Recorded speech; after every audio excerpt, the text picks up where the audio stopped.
আচ্ছা, তোমার মাইকটা অফ করতেছে মনে হয়। আমরা চলে আসছি।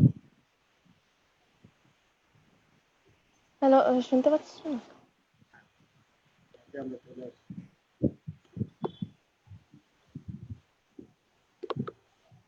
ও আমার এক জনমের জীবনে রে, কত ফাগুন গড়নে রে, হাতে খাটে ভিড়ে আমার ভাঙা তরি রে, নানান রঙের বাহারে দেখি আজাদ মানুষেরে, আবার এক মানুষের ভেতর বসত হাজার মানুষ রে, আমি কোথাও না পেলাম খুঁজে শুদ্ধ মানুষের। ও আমার এক জনমের জীবনে রে, কত ভাঙন গড়নে রে, হাটে খাটে ভিড়ে আমার ভাঙা তরি রে, মানব জমিনে আবাদ করলাম যত ফুল, মানব জমিনে আবাদ করলাম যত ফুল, তারা সর্প হয়ে দংশন করে ভাঙালো মোর ভুল, পুতুল হাসি ঠাই পাবে কি বুকের মোচড়ে, গাঙের ভাঙন রোদনে কি ভরাট করে রে, এক তারার ওই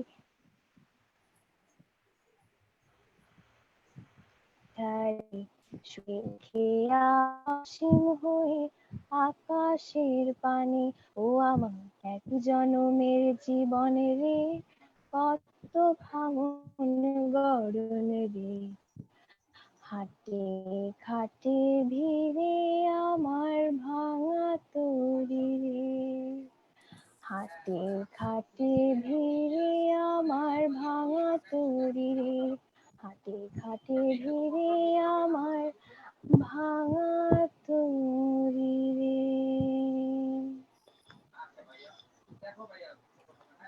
আসসালামু আলাইকুম রাহমাতুল্লাহি ওয়া বারাকাতুহু। আমি উৎসব টেলিফিল্ম থেকে বলছি, সারওয়ার জাহান সিদ্দিকী। ও আমার এক জনমের জীবন। আমরা আজকে এসেছি এখানে সেই দিনের ভালোবাসা, গোলাপ জান এবং একজন S M Sulaiman. S M Sulaiman আমার নাট্যগুরু। আজকে আমরা এখানে কথা বলবো প্রথমেই সেদিনের ভালোবাসা নিয়ে। সেদিনের ভালোবাসা এস এম সুলাইমান ভাইয়ের নির্মিত টেলিফিল্ম, উৎসব টেলিফিল্মের প্রথম প্রযোজনা। এই টেলিফিল্মটির রচয়িতা ছিল সেলিম আফসারি। ওনার আজকে আমাদের সাথে জয়েন করার কথা, আমরা আশা করি উনি হয়তো জয়েন করবেন, হয়তো নেটওয়ার্কের জন্য দেরি হচ্ছে। তো আমরা অনুষ্ঠান শুরু করছি আজকে সেদিনের ভালোবাসার কথা। মামিতা,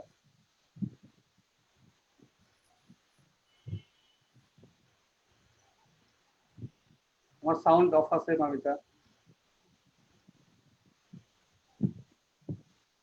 কবিতা তার প্রিয় বিষয়।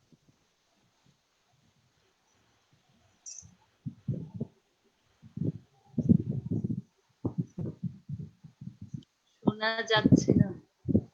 মামিতা, তুমি কে?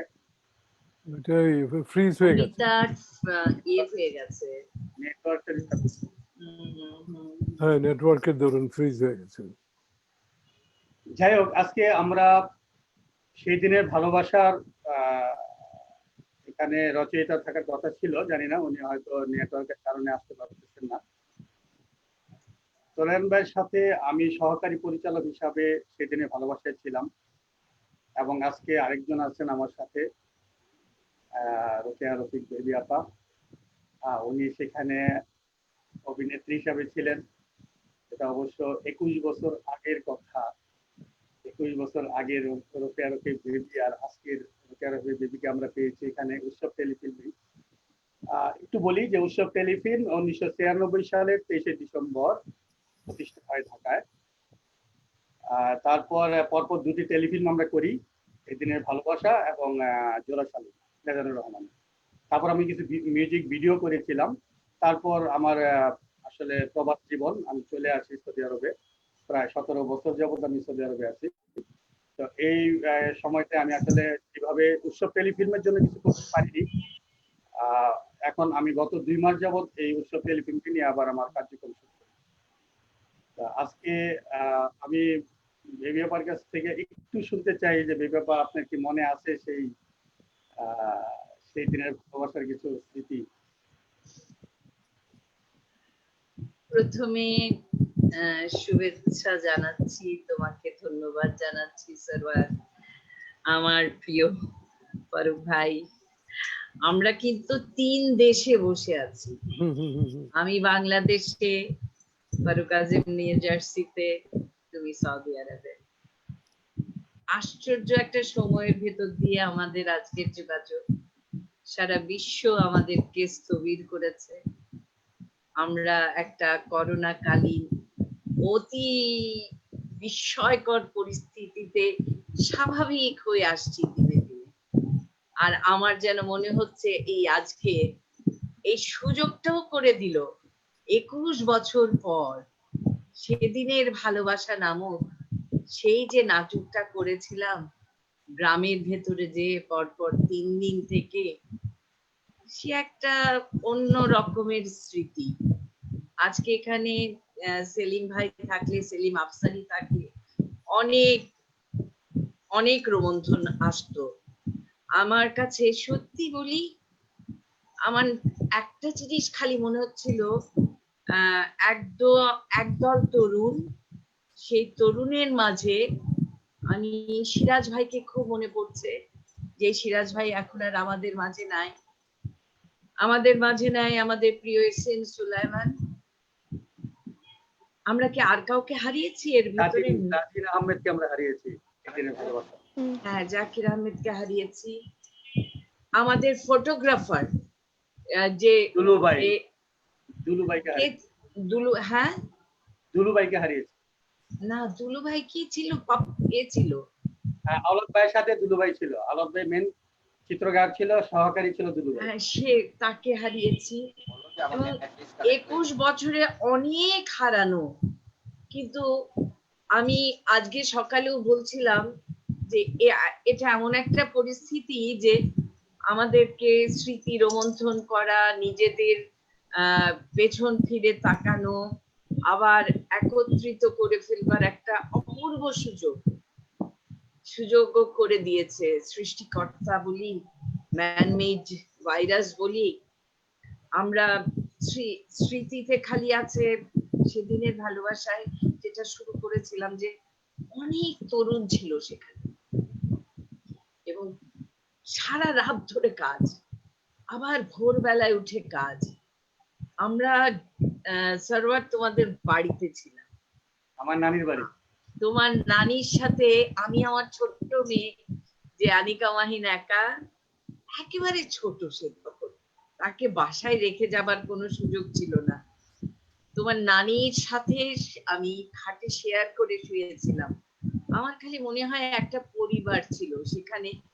আজকে হয়তো অনেকে প্যাকেজ নাটক করে, কিন্তু এই যে একটা বন্ধন, দেখো তোমার নানির সঙ্গে শেয়ারিং এ আমি তাকে দেখিনি কোনোদিন, মানে আমার কোনো দ্বিধা ছিল না।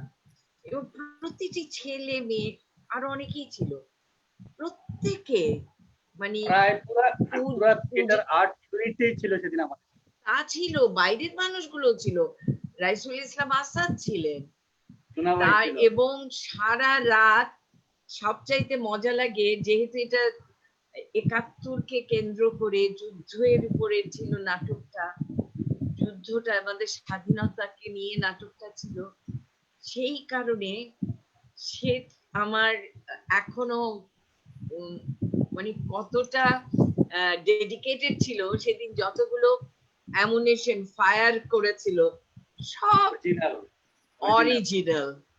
বাংলাদেশ সেনাবাহিনীর কাছে আমরা কৃতজ্ঞ, সেদিন আমাদের সেনাবাহিনীও তখন আমাদের সাহায্য করেছিল। অদ্ভুত রকমের একটা আনন্দময় পরিস্থিতি ছিল, এবং তখন এর ভেতরে সিরাজ ভাই সেই মিষ্টি মিষ্টি গল্প, সেই পান খাওয়া। আবার মানে আমার কাছে একটা গ্রামের ভিতরে ঢুকে যাওয়ার একটা স্মৃতি, এবং নাটকটা অনেক বড় নাটক ছিল, কিন্তু আবার হ্যাঁ, সপরিচয় আমার ছেলের হয়েছিল সেলিম মাহবুব, হুম, হুম, হুম। তারপরে আপনার নাতি তারও ছিল আবার উৎস। সংসার, আপনার নাতি হ্যাঁ ছিল উৎস, জানি না উৎস এখন কোথায় কি অবস্থায় আছে, কত বড়। জানি না, মানে ছুটে গেছে অনেক কথা।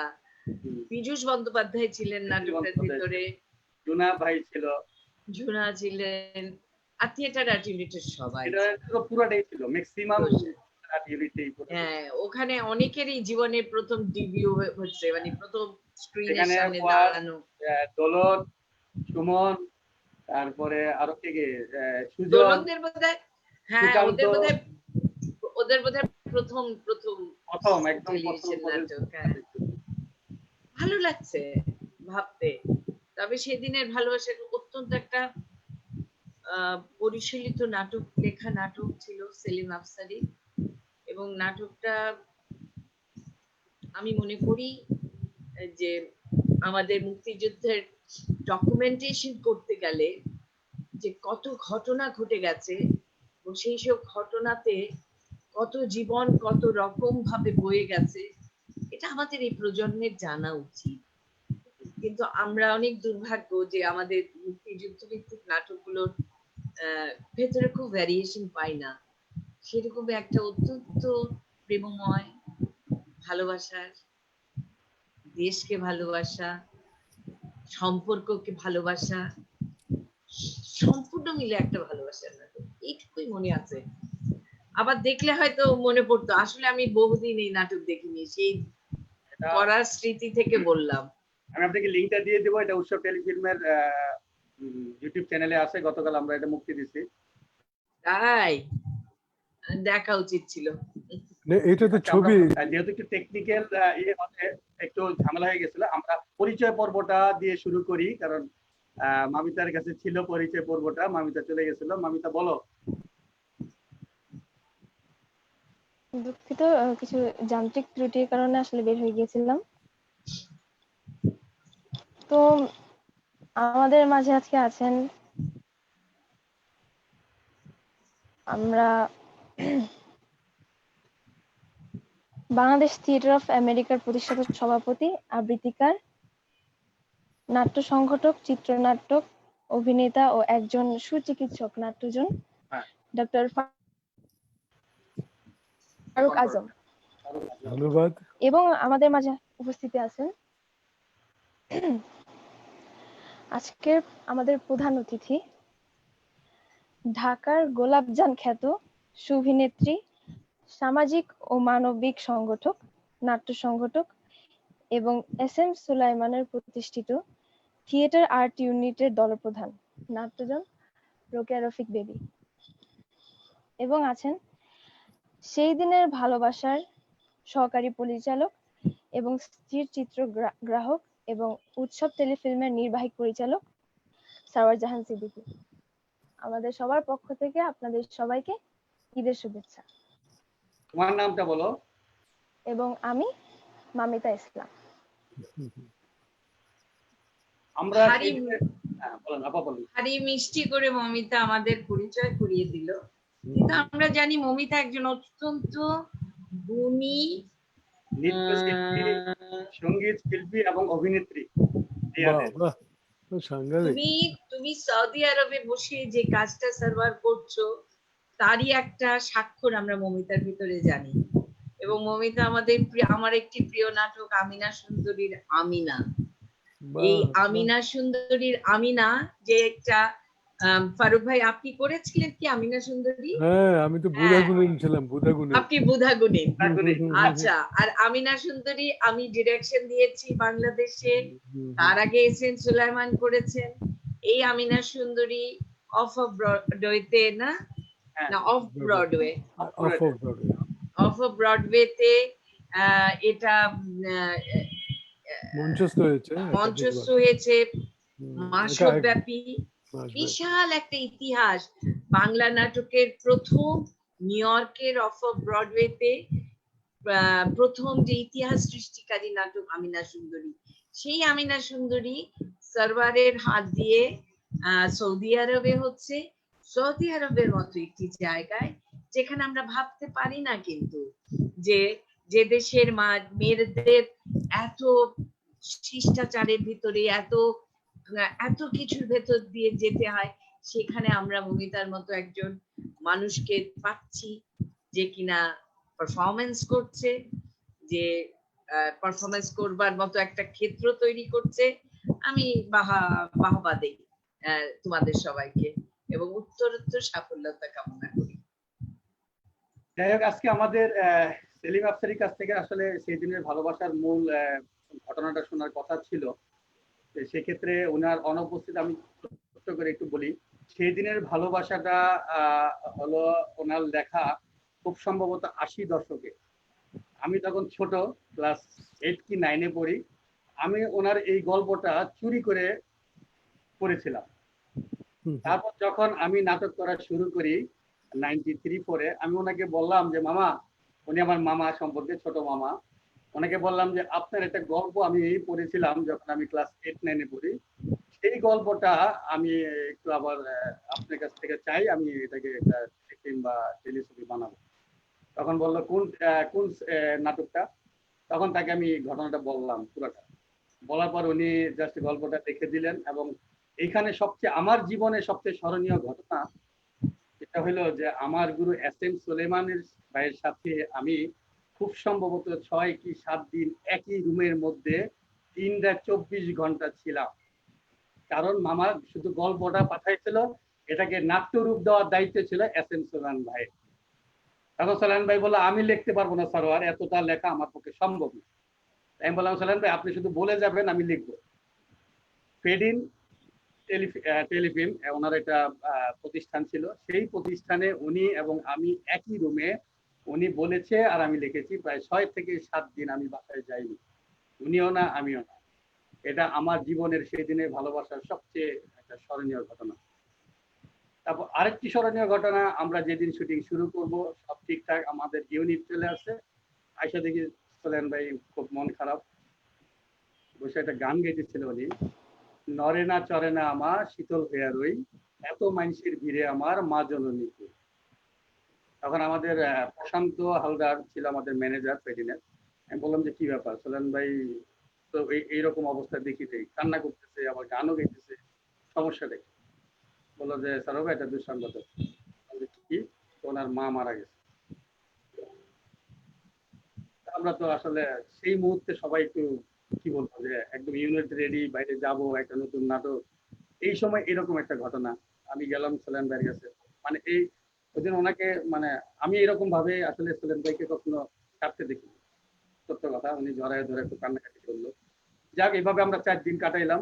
4 দিন পরে আমি ওনাকে বললাম সুলাইমান ভাই বাস্তব যেটা সেটা তো আমাদেরকে কাজ করতে হবে, আসেন শুরু করি, আপনারও ভালো লাগবে, একটা গ্রামের সুন্দর একটা জায়গায় চলে নিতে, ওইখানে গেলে সবাই আসি আমরা, দেখবেন যে আপনার মনটা ভালো হয়ে যাবে। সেই 4 দিন অতিক্রম করে 5 দিন বা 6 দিনের দিন আমরা আবার ইউনিট নিয়ে সেই কালীগঞ্জে চলে গেলাম। এর মধ্যে আবার সুলাইমান ভাইয়ের পাটা ভাঙা ছিল, উনি পড়ে গিয়ে পাটা ভেঙে ফেলছিল। বলে স্যার আমি কিভাবে যাবো? আপনি কোনো চিন্তা করেন না, আপনাকে আমরা কোলে করে নিয়ে যাবো।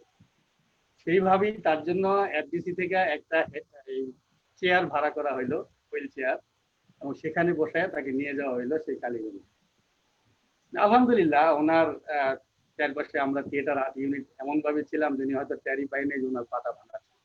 এত আনন্দ, এত ফুর্তি, এত মানে কি বলবো, সেই দিনের ভালোবাসাটা আসলে তখন সেই জায়গাটায় কালীগঞ্জে ভালোবাসার মধ্যেই আমরা ছিলাম, যেটা বেবি আপা একটু আগে আমাদেরকে বলেছে। যাই হোক, এই হলো সেদিনের ভালোবাসার একটা সংক্ষিপ্ত ইতিহাস। আর সেখানে ধন্যবাদ না দিলেই না যে বাংলাদেশ সেনাবাহিনীকে, তারা চৌকস দল 33 জনের, আমি মেজর সাহেবের নামটা ঠিক মনে নেই, ওনার নেতৃত্বে এসেছিলেন।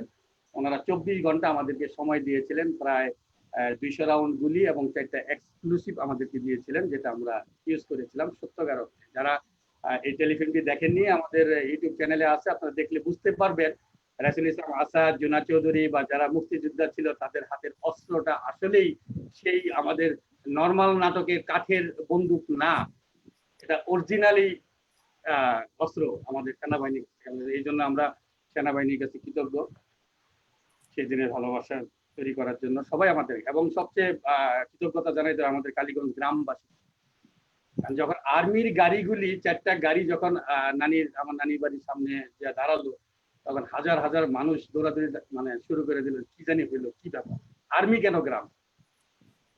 তারপর যখন বললাম যে আমরা শুটিং করব, তখন বিশ্বাস করবেন না ফারুক ভাই, মনে হবে যে কয়েক হাজার লোক গ্রামের আমাদের বাড়িটাকে ঘিরে ফেললো। মেজর সাহেব বললাম, মেজর সাহেব মনে হয় না শুটিং করা যাবে। পরে বললো, সারোয়ার দেখ না, তুমি চিন্তা করো না, আমি ব্যবস্থা করতেছি। আমি কি ব্যবস্থা করবেন, দেখো না কি করি, তুমি একটু মাইকিং করে দাও। পরে আমি একটু মাইকিং করলাম যে আমরা সারা রাত্র এখানে গোলাগুলি হবে, এক্সক্লুসিভ ফোটানো হবে, আপনারা কেউ ভয় পাবেন না, এটা একটা নাটকের শুটিং হচ্ছে। তারপরে তারা যাচ্ছিল না, মেজর সাহেব হঠাৎ করে অস্ত্র হাতে নিয়ে ফাঁকা গুলি শুরু করলো। যখন ফাঁকা গুলি শুরু করলো, তখন গ্রামের লোকের যে ছোটাছুটিটা, মানে আমরা এই দৃশ্যগুলি আসলে ধারণ করা উচিত ছিল, আলোক ভাইকে বলা উচিত ছিল যে আসলে এটা করা মানে রাখা উচিত ছিল। যে তারপর আপনি বিশ্বাস করবেন না, 4 দিনে আমরা কোনো জন মানে মানুষকে আর দেখতে পাইনি, তারা এতটা ভয় পেয়েছিল। এবং আমরা খুব খুব স্বাচ্ছন্দ্য বোধ আমরা এই কাজটা করছি। এখানে আরেকটা ব্যাপার যেটা বেবি আপার মনে থাকবে হয়তো, আমরা সকাল 4টার সময় একটা বাড়িতে হঠাৎ করে যে হাজির হলাম বেবি আপাকে নিয়ে। এখানে দৃশ্যটা ছিল যে ঠিক ফজরের আজান হচ্ছে, রাশিদ ইসলাম আসাদ ভাই উঠানের মধ্যে পড়ে আছে, বেবি আপা সেই রুম থেকে বের হবে। আমরা যে একটা বাড়িতে টোকা দিলাম, ওনারা বেরিয়েছে, কি ভাই, বললাম যে আমরা শুটিং করবো, আমাদের রুমটা বাড়িটা ছেড়ে দিতে হবে। তারা সুন্দর তাদের খেতা কম্বল নিয়ে, মানে কোনো কথা বললো না, মানে এত মজার ব্যাপার যে তারা আস্তে করে চলে গেল, পুরো বাড়িটা আমাদের দখলে চলে আসে। তারপরে আমরা এখানে কাজ করলাম, যে এই ব্যাপারে সাউন্ডটা বন্ধ, সেখানে কাজ করলাম। যে সেই স্মৃতিগুলি আসলে আসলে মনে করার জন্য আজকে সবচেয়ে ধন্যবাদ বেবি আপাকে, যে আজকে 21 বছর পর আজকে আমরা বেবি আপাকে পাইছি। এবং ফারুক ভাইকে তো আমি অনেকদিন যাবত খুঁজতেছিলাম, পাইতেছিলাম না, পরে কালকে হঠাৎ করে সেলিম আমার মাধ্যমে ওনাকে পেয়ে গেছি। আমি যাক, এইটা একটা। এবং ফারুক ডাক্তার ফারুক আজমের সাথে আমারও অনেক স্মৃতি। এটাও প্রায় 25-30 বছর আগের কথা। ওনার একটা নাটক জুল বারান্দা, এটাও আমার গুরু এস এম সুলেমান ভাইয়ের ডিরেকশনে। ওটাতেও বেবি আপা ছিল, কমালিকা ছিল, বেবি আপা আপনি ছিলেন। আমার কষ্ট মনে আছে, দোতলা একটা বাড়িতে শুটিং করেছিলাম। সেইখান থেকে আমার এই ফারুক ভাইয়ের সাথে আমার পরিচয়, সেদিন থেকে। তারপর আসলে ফারুক ভাইয়ের এই ইতিহাস আমাকে সেলিম ভাই বলছে, সেলিম মামা বলছে, সেটা হলো যে আমেরিকা থিয়েটার অফ আমেরিকা, না, এটা হচ্ছে বাংলাদেশ থিয়েটার অফ আমেরিকা। হ্যাঁ, বাংলাদেশ থিয়েটার অফ আমেরিকা যে দলটা, এই দল থেকে সোলায়ন ভাইয়ের প্রথম নাটক নিউ ইয়র্কে বিবাহ সমাচার, এটা ওনারা মঞ্চস্থ করছেন। প্রায় 7টি নাটক মনে হয় আপনারা মঞ্চস্থ করছেন সোলায়ন ভাই, সবগুলিতে ফারুক আজম ভাই আছেন। আমার কাছে মনে হয় কি, বাংলাদেশ থিয়েটার অফ আমেরিকাকে আমরা অনেক দূর থেকে দেখেছি, তো আমার সৌভাগ্য হয়েছে একটুখানি কাছে যাওয়ার।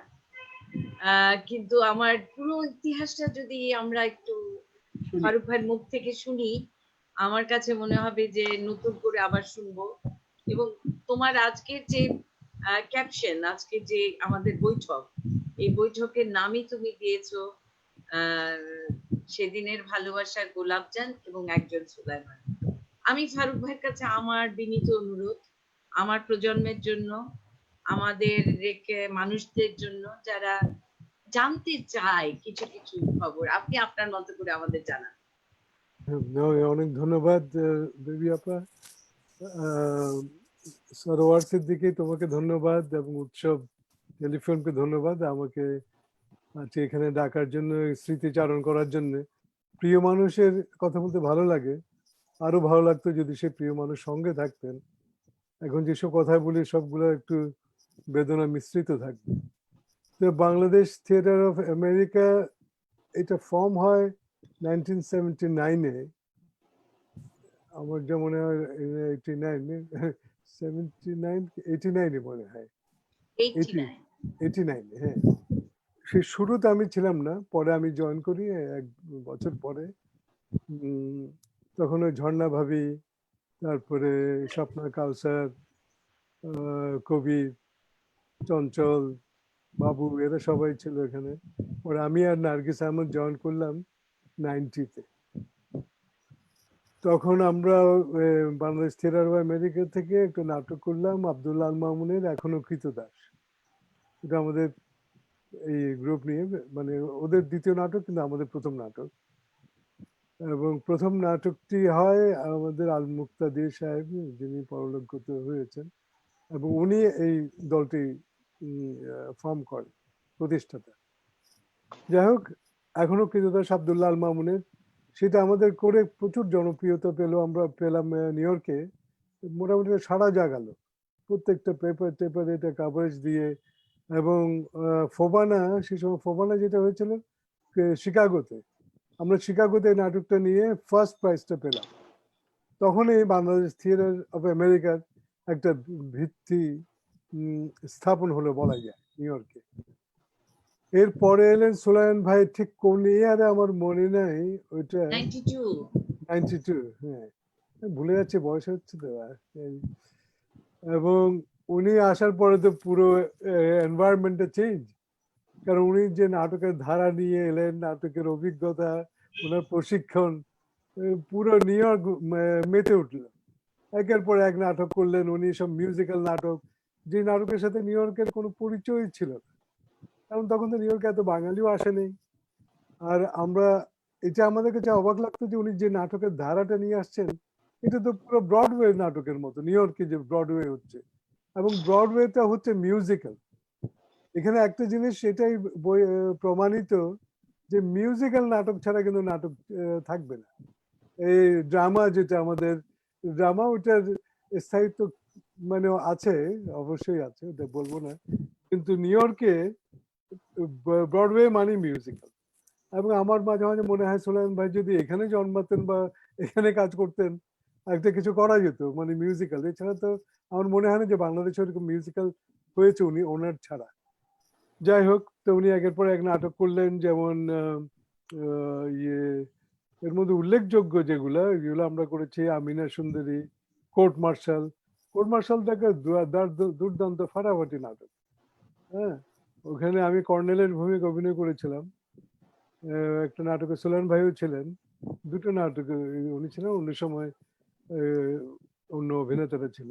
কিন্তু ওই নাটকটা এমন ইন্টেন্স, আপনারা তো জানেন কোর্ট মার্শালের ঘটনা, দুর্দান্ত। আর সেই সময় সুলাইমান ভাই, আমি থাকতাম নিউ জার্সিতে, আমি গিয়ে গিয়ে রিহার্সাল করতাম। এখান থেকে 60 মাইল দূরের রাস্তা, যাচ্ছে একা একা, রাতে ফিরতে একা। একবার টিকিটও খেয়ে গেলাম, একবার পুলিশ আমাকে টিকিট দিল যে তুমি লাল বাতি ক্রস করলে কেন, কারণ আমি ওই নাটকের ডায়লগ আড়াতে আড়াতে রেড লাইট যে কখনো যেন আমি খেয়ালে করিনি, রেড লাইট পার হয়ে চলে গেলাম। তা এই নিউ ইয়র্কে গিয়ে গিয়ে রিহার্সাল গুলা করতাম। তারপর আমিনা সুন্দরী, তারপর ওই যে আরো আরো অনেক নাটক, আরো মিউজিক্যাল, বিবাহ সমাচার ছিল, বিবাহ, ওটা বিবাহ দিয়ে সমাচার, শুরু, হ্যাঁ ওটা হ্যাঁ দিয়ে শুরু ছিল। বিবাহ সমাচার আরো আমি অনেকগুলো, আমি অভিনয় করি। তারপরে কবর করেছিল, আরে কবর তো, জসীমউদ্দিনের।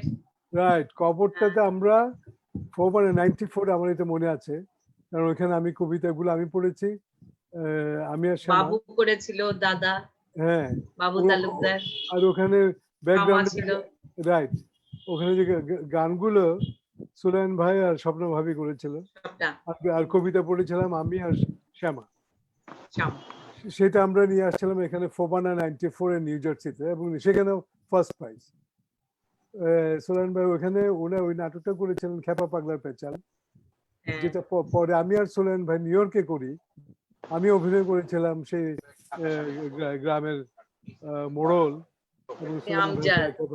রাইট, ওইটা করেছিলাম সুলাইমান ভাইয়ের সাথে আমি অভিনয় করে খুব মজা পেতাম। তারপরে ইতি কোরবান আলী, আরে বাবা হাসতা, আমি হয়েছিলাম কোরবান আলী, আর লোকজন যখনই করেছে এটা তো মানে হাসির হিড়িক পড়ে যেত, দুর্দান্ত।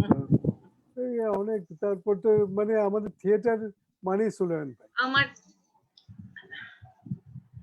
আমার কাছে একটা মানে ধন্যবাদ ফারুক ভাই, একটা কথা মানে লোভটা সামলাতে পারছি না, কারণ ফারুক ভাই আপনি যেদিন বাংলাদেশে গেলেন সুলাইমান হ্যাঁ। কিন্তু আপনাকে দিয়ে ঢাকায় নাটক করিয়েছে রাইট রাইট এবং আপনার অভিনয়ের ভেতর দিয়ে এবং আপনি যেভাবে অ্যাডজাস্ট করে গেছিলেন পুরো টিমটার সাথে, তখন আমরা বুঝতে পেরেছিলাম যে কি ফাটাফাটি নাটক আপনারা করেন কলকাতায়, আমেরিকায়। আর এবার যখন আমি 2016-তে এতে 16 না 2016-তেই গেলাম, 16ই তো, হ্যাঁ 2016-তে গোলাপজান নিয়ে নিউ ইয়র্কে শো করছি। নিউ ইয়র্কের শোটা দুর্দান্ত শো হয়েছিল। যদিও আমার ফুল টিম যায়নি, আমরা অন্যভাবে করেছি, কিন্তু নাটকের শক্তিটাই এরকম। এই নাটকটা হবার পর কৌশিক আহমেদ না ছিলেন সেদিন আপনার এতে, কৌশিক ভাই যে কথাটা বললেন, ও সাংবাদিক, উনি যে কথাটা বললেন সে কথাটা কিন্তু আমার প্রাণে এখনো দোলা দেয়। উনি উঠে দাঁড়িয়ে বললেন যে এস এম সুলাইমান যেভাবে নিউ ইয়র্কে বাংলা থিয়েটারকে স্থাপনা করে দিয়ে গিয়েছিল এবং বিটি এর মাধ্যমে আজকে বিটিএ তোমরা কোথায়, উনি প্রশ্ন ছুড়ে দিয়েছিলেন। এবং সেই প্রশ্নটা ছুড়ে দেওয়ার পর আমার কাছে সেদিন মনে হয়েছিল যে আসলে নাটকের প্রাণের মানুষ কিন্তু আপনারা সবাই, কিন্তু একজন বোধহয় সূত্রধর লাগে, যেই সূত্রধর বাঁশি বাজাবে, যেই সূত্রধর স্বপ্ন দেখাবে, যেই সূত্রধর বারবার প্রেরণা দিবে এবং একত্রিত করবে, অর্গানাইজ করবে। আসলে আপনারা সুলাইমানকে মিস করেছেন, এবং মিস করেছেন বলেই বিটিএ আপনাদের বুকের ভেতরে এখনো, আপনি কিন্তু সবসময় আছেন নিউ জার্সিতে, আপনি এখনো কাজ করছেন, চঞ্চল তার বহু জায়গায় কাজ করছে, করছে না সবাই, কিন্তু বিটিএর ভেতরে সেই আকাঙ্ক্ষাটা দেখতে চাই। দেখা যাক, আশা করি হয়তো বিটিএ আবার জেগে উঠবে নতুন সন্তানদের ভেতর দিয়ে, আশা করি। যে সূত্রটা বলেন না, যে দুটো জায়গা আর কি আমি বললাম যে দেখেন সুলাইমান আপনাকে আপনার জন্মভূমিতে আপনাকে আরেকবার অভিনেতা হিসেবে দেখিয়ে দিল। আমি এই বিশালত্বটা দেখতে পেয়েছিলাম আমাদের ভেতরে। উনি কখনো কৃপণতা ছিল না, যার যেটা প্রাপ্য তাকে সেটা দিত। তিনি কখনো নেপোটিজমে বিশ্বাসী ছিলেন না, এবং উনি কখনোই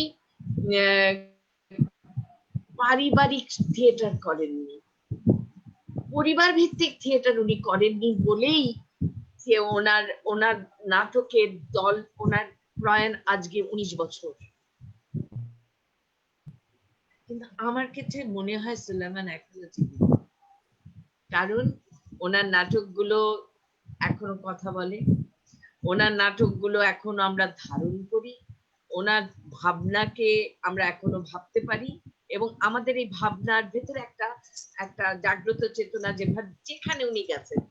আপনি দেখেন নিউ ইয়র্কে আপনাদেরকে খেপিয়েছে, আপনাদের ভেতরে খেপাবো জুড়িয়েছে, আর সারওয়ারের ভিতরে এমনই খেপাবো সে সৌদি আরবে বসে নাটক করছে, আর আমরা তো বাংলাদেশে করছি।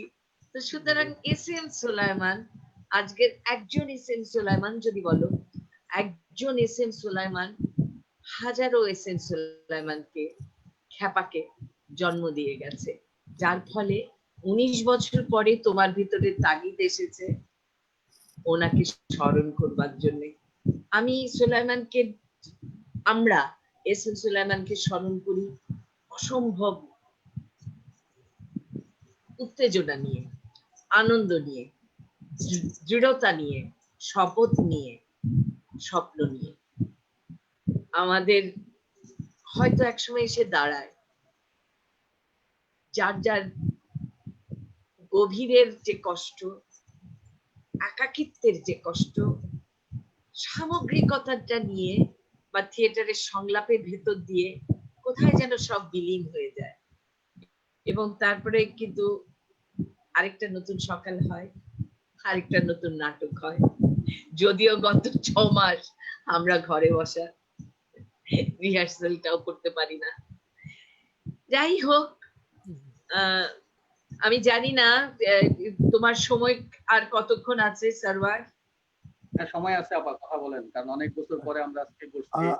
আমি তিনটা দেশ থেকে 3 জন প্রতিনিধি বলা চলে, আমেরিকা থেকে ফারুক ভাই, বাংলাদেশ থেকে আপনি, এবং সৌদি আরব থেকে আমি এসএম সুলেমানকে ধারণ করি। এবং আমার মনে হয় যে আমি 1993 সালে প্রথম সোলেমান ভাইয়ের থিয়েটার আর্ট ইউনিটে প্রবেশ করি এবং আজকে পর্যন্ত ঠিক সেই জায়গাটাতেই আছি। আমি বেবি আপাকে সবসময় বলি যে আমাকে তো তাড়াতে পারবেন না, আমি থিয়েটার আর্টের দরজায় আছি। এটা আমি সবসময় বলি যে আমি থাকবো, আছি মৃত্যুর আগ পর্যন্ত। কে কাকে তাড়ায়? আমি বলি আর কি যে আমার মৃত্যুটা যাতে আমার থিয়েটার আর্ট ইউনিটের দরজাতেই হয়। আচ্ছা, আমি একটা ছবি দেখাতে চাই। ওনারা আমার বাসায় একটা পার্টি হয়েছিল, সেখানে সোলায়মান ভাই, তারপরে লাল ভাই যিনি গান গাইতেন, স্বপ্না, কাউসার, মন্টু ভাইরা সবাই এসেছিল। জানি না দেখে বোঝা যাবে কিনা, দেখা যাচ্ছে? বোল্ড হেড ঝর্ণা ভাবি নিজে। কি মজার। আর সোলায়মান ভাই যেখানে যেতেন তখন মাতিয়ে দিতেন। আমার সাথে অনেক জায়গায় যেতেন, এখানে উনি একা। বহুরূপী। একসময় চুল আসলো আমেরিকা থেকে, এত লম্বা চুল নিয়ে, একবার আসলে চুল ছাড়া, মানে নানা বহুরূপী না। আসলে এখানে মুকুল ভাইও আছেন, আমি জানি না দেখা যাচ্ছে কিনা। মুকুল ভাই, লাল ভাই, সবাই। আর সোলায়মান ভাই যেখানে যেতেন ওইটাতে মাতিয়ে রাখতেন, এত ভালো গাইতেন, মাই গুডনেস। আমাদের এক বন্ধু আছে, উনি শিল্পপতি, উনি এত পছন্দ করতেন সোলায়মান ভাইয়ের গান, বলতেন যে সোলায়মান আসলেই ওনার বাড়িতে আমরা যেতাম, গান গাইতেন উনি।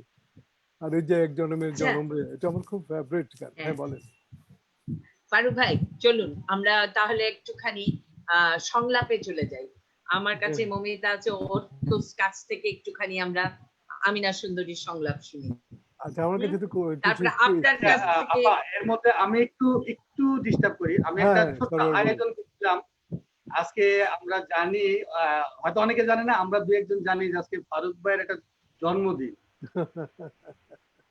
ওনাকে আমরা একটু সব টেলিফিল্মের পক্ষ থেকে একটু উইশ করতে চাই, একটু ব্যতিক্রমী ভাবে। যেহেতু করোনাকালীন সময় আমরা সবকিছু ইন্টারনেটে করতেছি, ইন্টারনেটের বাইরে আমরা কিছুই পাচ্ছি না, ঠিক আজকে জন্মদিনটাও আমরা ওনার ইন্টারনেটের মাধ্যমে করতে চাচ্ছি। উৎসব টেলিফিল্ম আয়োজন করছে ওনার জন্য, ছোট্ট একটি কেকের ব্যবস্থা করছে উৎসব টেলিফিল্ম। তাহলে আমি ভার্চুয়ালি খাই, আমরা ভার্চুয়ালি কেকটা কাটেন। আপনি কেক কাটেন ছুরি নিয়ে, আপনি একটা ছুরি নিয়ে কেকটা কাটেন। আপনার শুভ জন্মদিনে উৎসব টেলিফিল্মের পক্ষ থেকে শুভকামনা। আমরা আশা করি যে আপনি আমাদের মতো মৃত্যুর আগ পর্যন্ত থিয়েটারের সাথে থাকুন, থিয়েটারের মানুষ থাকুন। এসএম সোলায়মান ভাইয়ের সবগুলি আদর্শ আমরা ধারণ করি এবং ওনার যতগুলি নাটক আছে, যেখানে আছে, আমরা যেভাবে যে দেশেই থাকি না কেন, সবাই আবার এই নাটকগুলিকে আমি চাচ্ছি যে নতুন ভাবে যার মধ্যে তৈরি করা। ঠিক আছে, আমরা আলোচনায় যাই। তুমি বারবার যাইছো এসএম সুলাইমান, একজন এসএম সুলাইমান বলছো, তাহলে তার নাটকের ধারাটা একটু জানা দরকার, বা একটুখানি আলোচনা। উনি হচ্ছেন অসম্ভব ভাবে মানে ওনার প্রতিটা নাটকের ভিতরে একটা জিনিস পাবো আমরা, সেটা হচ্ছে রাজনীতি। একদম সোজা সাপটা শ্রমজীবী মানুষের জন্য ওনার একটা অন্য রকমের ভাবনার নানা ধরনের নাটক লিখেছেন। উনি শুধু রাজনৈতিক নাটক লিখেছেন, উনি মানবিকতার উপরে নাটক লিখেছেন। ওনার মূল জায়গাটা ছিল বাংলাদেশ মুক্তিযুদ্ধ, এবং উনি হচ্ছেন সোশ্যালিস্ট, এবং প্রতিটা নাটকের ভেতরে এই ছাপগুলো আছে। উনি প্রচুর নাটক লিখেছেন, 31টা নাটকের ভিতরে। তার একটা বড় জায়গাটা হচ্ছে উনি অ্যাডাপ্টেশনও করেছেন। যখন তার অ্যাডাপ্টেশন নাটকগুলো আমরা যাই, যেমন কোর্ট মার্শাল, এটা সতীশ দীপকের একটি নাটক। এই নাটকটি যখন বাংলাদেশের পটভূমিতে এসএম সুলাইমান নাটকটাকে নিয়ে আসলেন, সেখানে উনি মুক্তিযুদ্ধকে নিয়ে এলেন। উনি কন্ট্রাডিকশনটা ছিল ইন্ডিয়াতে হরিজনদের সাথে, অর্থাৎ ক্লাস কনফ্লিক্টের উপরে ছিল, সেইটাকে বাংলাদেশে এসে উনি রাজনৈতিক জায়গাটাকে ধরলেন। উনি রাজাকার, মুক্তিযুদ্ধের সপক্ষ এবং বিপক্ষ, এই দুই প্রশ্নের মানুষকে মুখোমুখি দাঁড় করিয়েছেন, এবং কন্ট্রাডিকশনটা হরিজনের জায়গায় উনি যুদ্ধাপরাধী এবং মুক্তিযোদ্ধার ভিতরে নিয়ে এসেছেন। এবং অন্যরকম ভাবে যখন নাটকটা হয়ে গেল, তখন কখনোই মনে হয়নি কোর্ট মার্শাল অন্য দেশের নাটক। অ্যাডাপ্টেশনে তার ক্ষমতাটা এত সাংঘাতিক, এটা আমরা আ কমরেডে আরো অন্যভাবে পাই। দাঁড়িয়ে ফর আ কমরেড, যে নাটকটা ইটালির উপরে, সেটা হচ্ছে যে যখন সোশ্যালিস্টদেরকে তাড়িয়ে বেড়াচ্ছে, ধরে ধরে কচুকাটা করছে যখন ফ্যাসিস্টরা, ঠিক সেই দাঁড়িয়ে সেই নাটকটাকে যখন এস.এম. সুলাইমান বাংলাদেশে নিয়ে, বাংলাদেশে আ কমরেডকে উনি যখন অ্যাডাপ্টেশনে আসলেন, কোন সময় আসলেন? যখন বাংলাদেশের সোশ্যালিস্ট পার্টি গুলো ভেঙে যাচ্ছে, বাংলাদেশের কমিউনিজম সোশ্যালিজম যখন ভেঙে ভেঙে চুরমুচুর হয়ে যাচ্ছে, বিলীন হয়ে যাচ্ছে, এবং ঠিক যেন মনে হচ্ছে আমরা দেখতে পাচ্ছি আমাদের ফরহাদ মনি সিং এর দেয়ালটা, যেভাবে বাংলাদেশে ঘটেছে ঘটনাগুলো সেই সময়, সেই পুরো নাটকটা আমরা আ কমরেডের ভেতর দিয়ে পেয়েছি। বিপ্লব বারবার হয় এবং বিপ্লব বারবার আঘাতপ্রাপ্ত হয়, কখনো বিপ্লবী, কিন্তু বিপ্লবটা মাথায় বেঁধে থাকে, মাথার ভেতরে বিপ্লবটা বেঁচে থাকে, এবং সেই বিপ্লবটা যে মাথায় বেঁচে থাকে এবং সেটাকে ধারণ করে আবার নতুন বিপ্লবের সৃষ্টি হয়, এই জায়গার ইঙ্গিতটা এস.এম. সুলাইমান দিয়ে গিয়েছেন আ কমরেডে। এবং তারপর পরে তার আরো নাটক আছে। উনি স্বপ্ন দেখো মানুষ বলে আরেকটি নাটক অ্যাডাপ্টেশন করেছেন, যেটা কলকাতার একটি নাটক না, কলকাতার না, এটা হচ্ছে লামাঞ্চা, দ্য ম্যান অফ লা মাঞ্চা। ম্যান অফ লামাঞ্চা, এটা হচ্ছে ডন কিহোতের। ডন কিহোতে। হ্যাঁ, এই ডন কিহোতের পরে উনি সেই জিনিসটাকে নিয়ে এসে যখন বাংলাদেশের পটভূমিতে নিয়ে আসলেন, সে একটা অন্যরকম জায়গায় দিয়ে চলে গেলেন।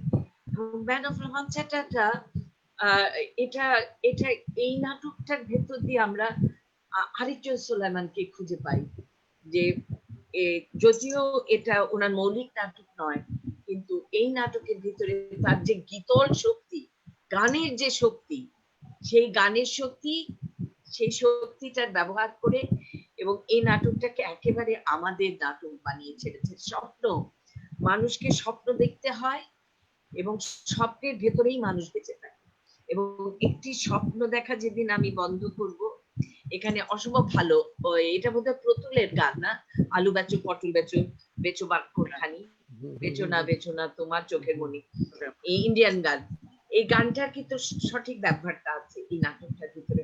অর্থাৎ এস.এম. সুলাইমান শুধু নিজের গানই ব্যবহার করেননি, যখন যে ধরনের গান প্রয়োজন হয়, একজন বড় রাইটার সে কিন্তু তার সামগ্রিক সাহিত্যের কর্মের থেকে বিচক্ষণতার সঙ্গে যুক্ত করে তার নবনির্মিত সেই নাটকের সাথে, যার জন্য প্রতুলিত ওনার নাম, আমি যদি ভুল না করি, আলু বেচো পটল বেচো, বেচো বাক্য খালি, বেচো না তোমার চোখের।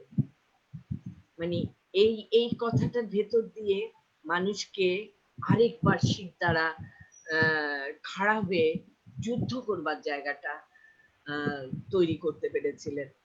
অনেকগুলো, আমি গোলাপ চাঁদ নাটকের কথা তো বলার অপেক্ষা রাখে না, সেটা অন্য সময় বলবো। আমি তার ইঙ্গিতের কথা বলবো। ইঙ্গিত নাটকটা যে সময় হয়েছে, উনি সব সময় একটা আমাদের সামাজিক অস্থিরতার বিরুদ্ধে দাঁড়িয়ে যেতেন। আর এবং সেই সময় ইঙ্গিতটা যখন করেছেন, উনি যখন এই দেশে করেছেন, ঠিক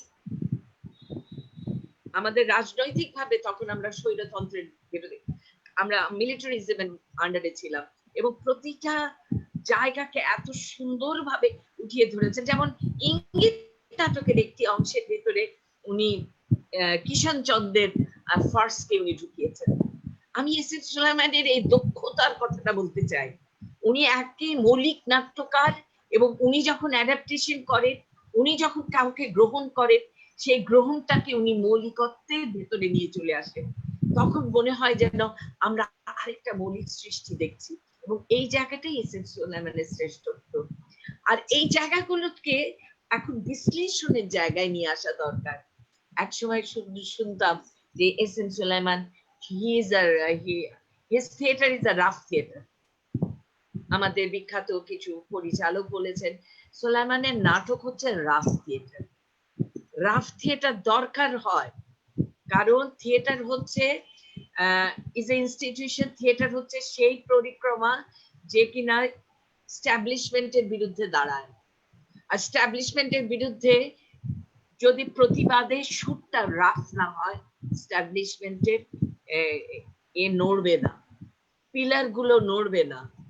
সেটা আচমকা অত সেই কিছু সময় ছিল খুব সরাসরি কথা বলা, এবং যেই সরাসরি কথা বলার সময় আমাদের যখন 90 গণঅভ্যুত্থান হয়, তখন আমরা থিয়েটারের দল, বাংলাদেশের থিয়েটার যেভাবে দাঁড়িয়ে গিয়েছিল, সংস্কৃতির বিপ্লবটা 71-এ হয়েছিল কিনা আমি জানি না, তবে 90 গণঅভ্যুত্থানে এই কৃষক বলেন, শ্রমিক বলেন, গণজাগরণ একেবারে সকলে মিলে যেভাবে লড়েছিল, এরশাদের পতন হতে বাধ্য ছিল।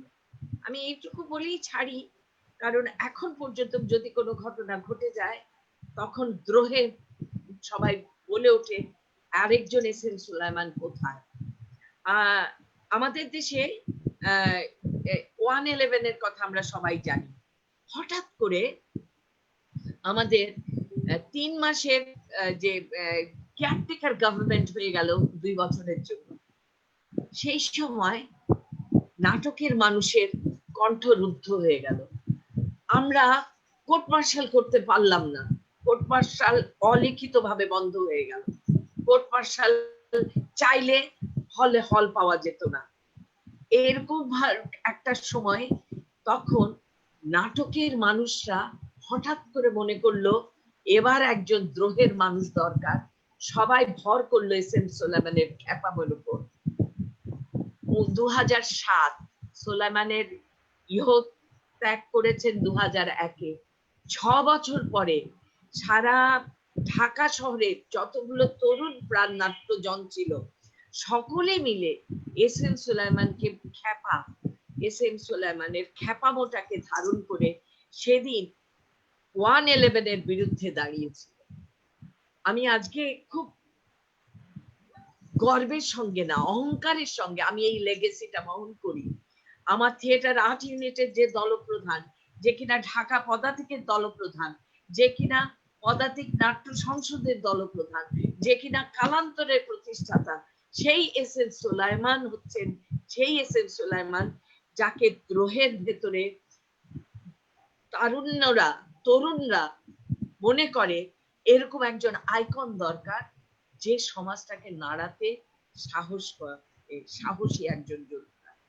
আর থিয়েটার কিন্তু সত্যিকার অর্থে থিয়েটারের সেই সাহসটা না হলে থিয়েটার বাঁচে না। সাহসীরাই থিয়েটার করে এসছে আজীবন, সেই 1600 শতাব্দী থেকে শুরু করে এখন পর্যন্ত থিয়েটার কথাই বলে এর বিরুদ্ধে।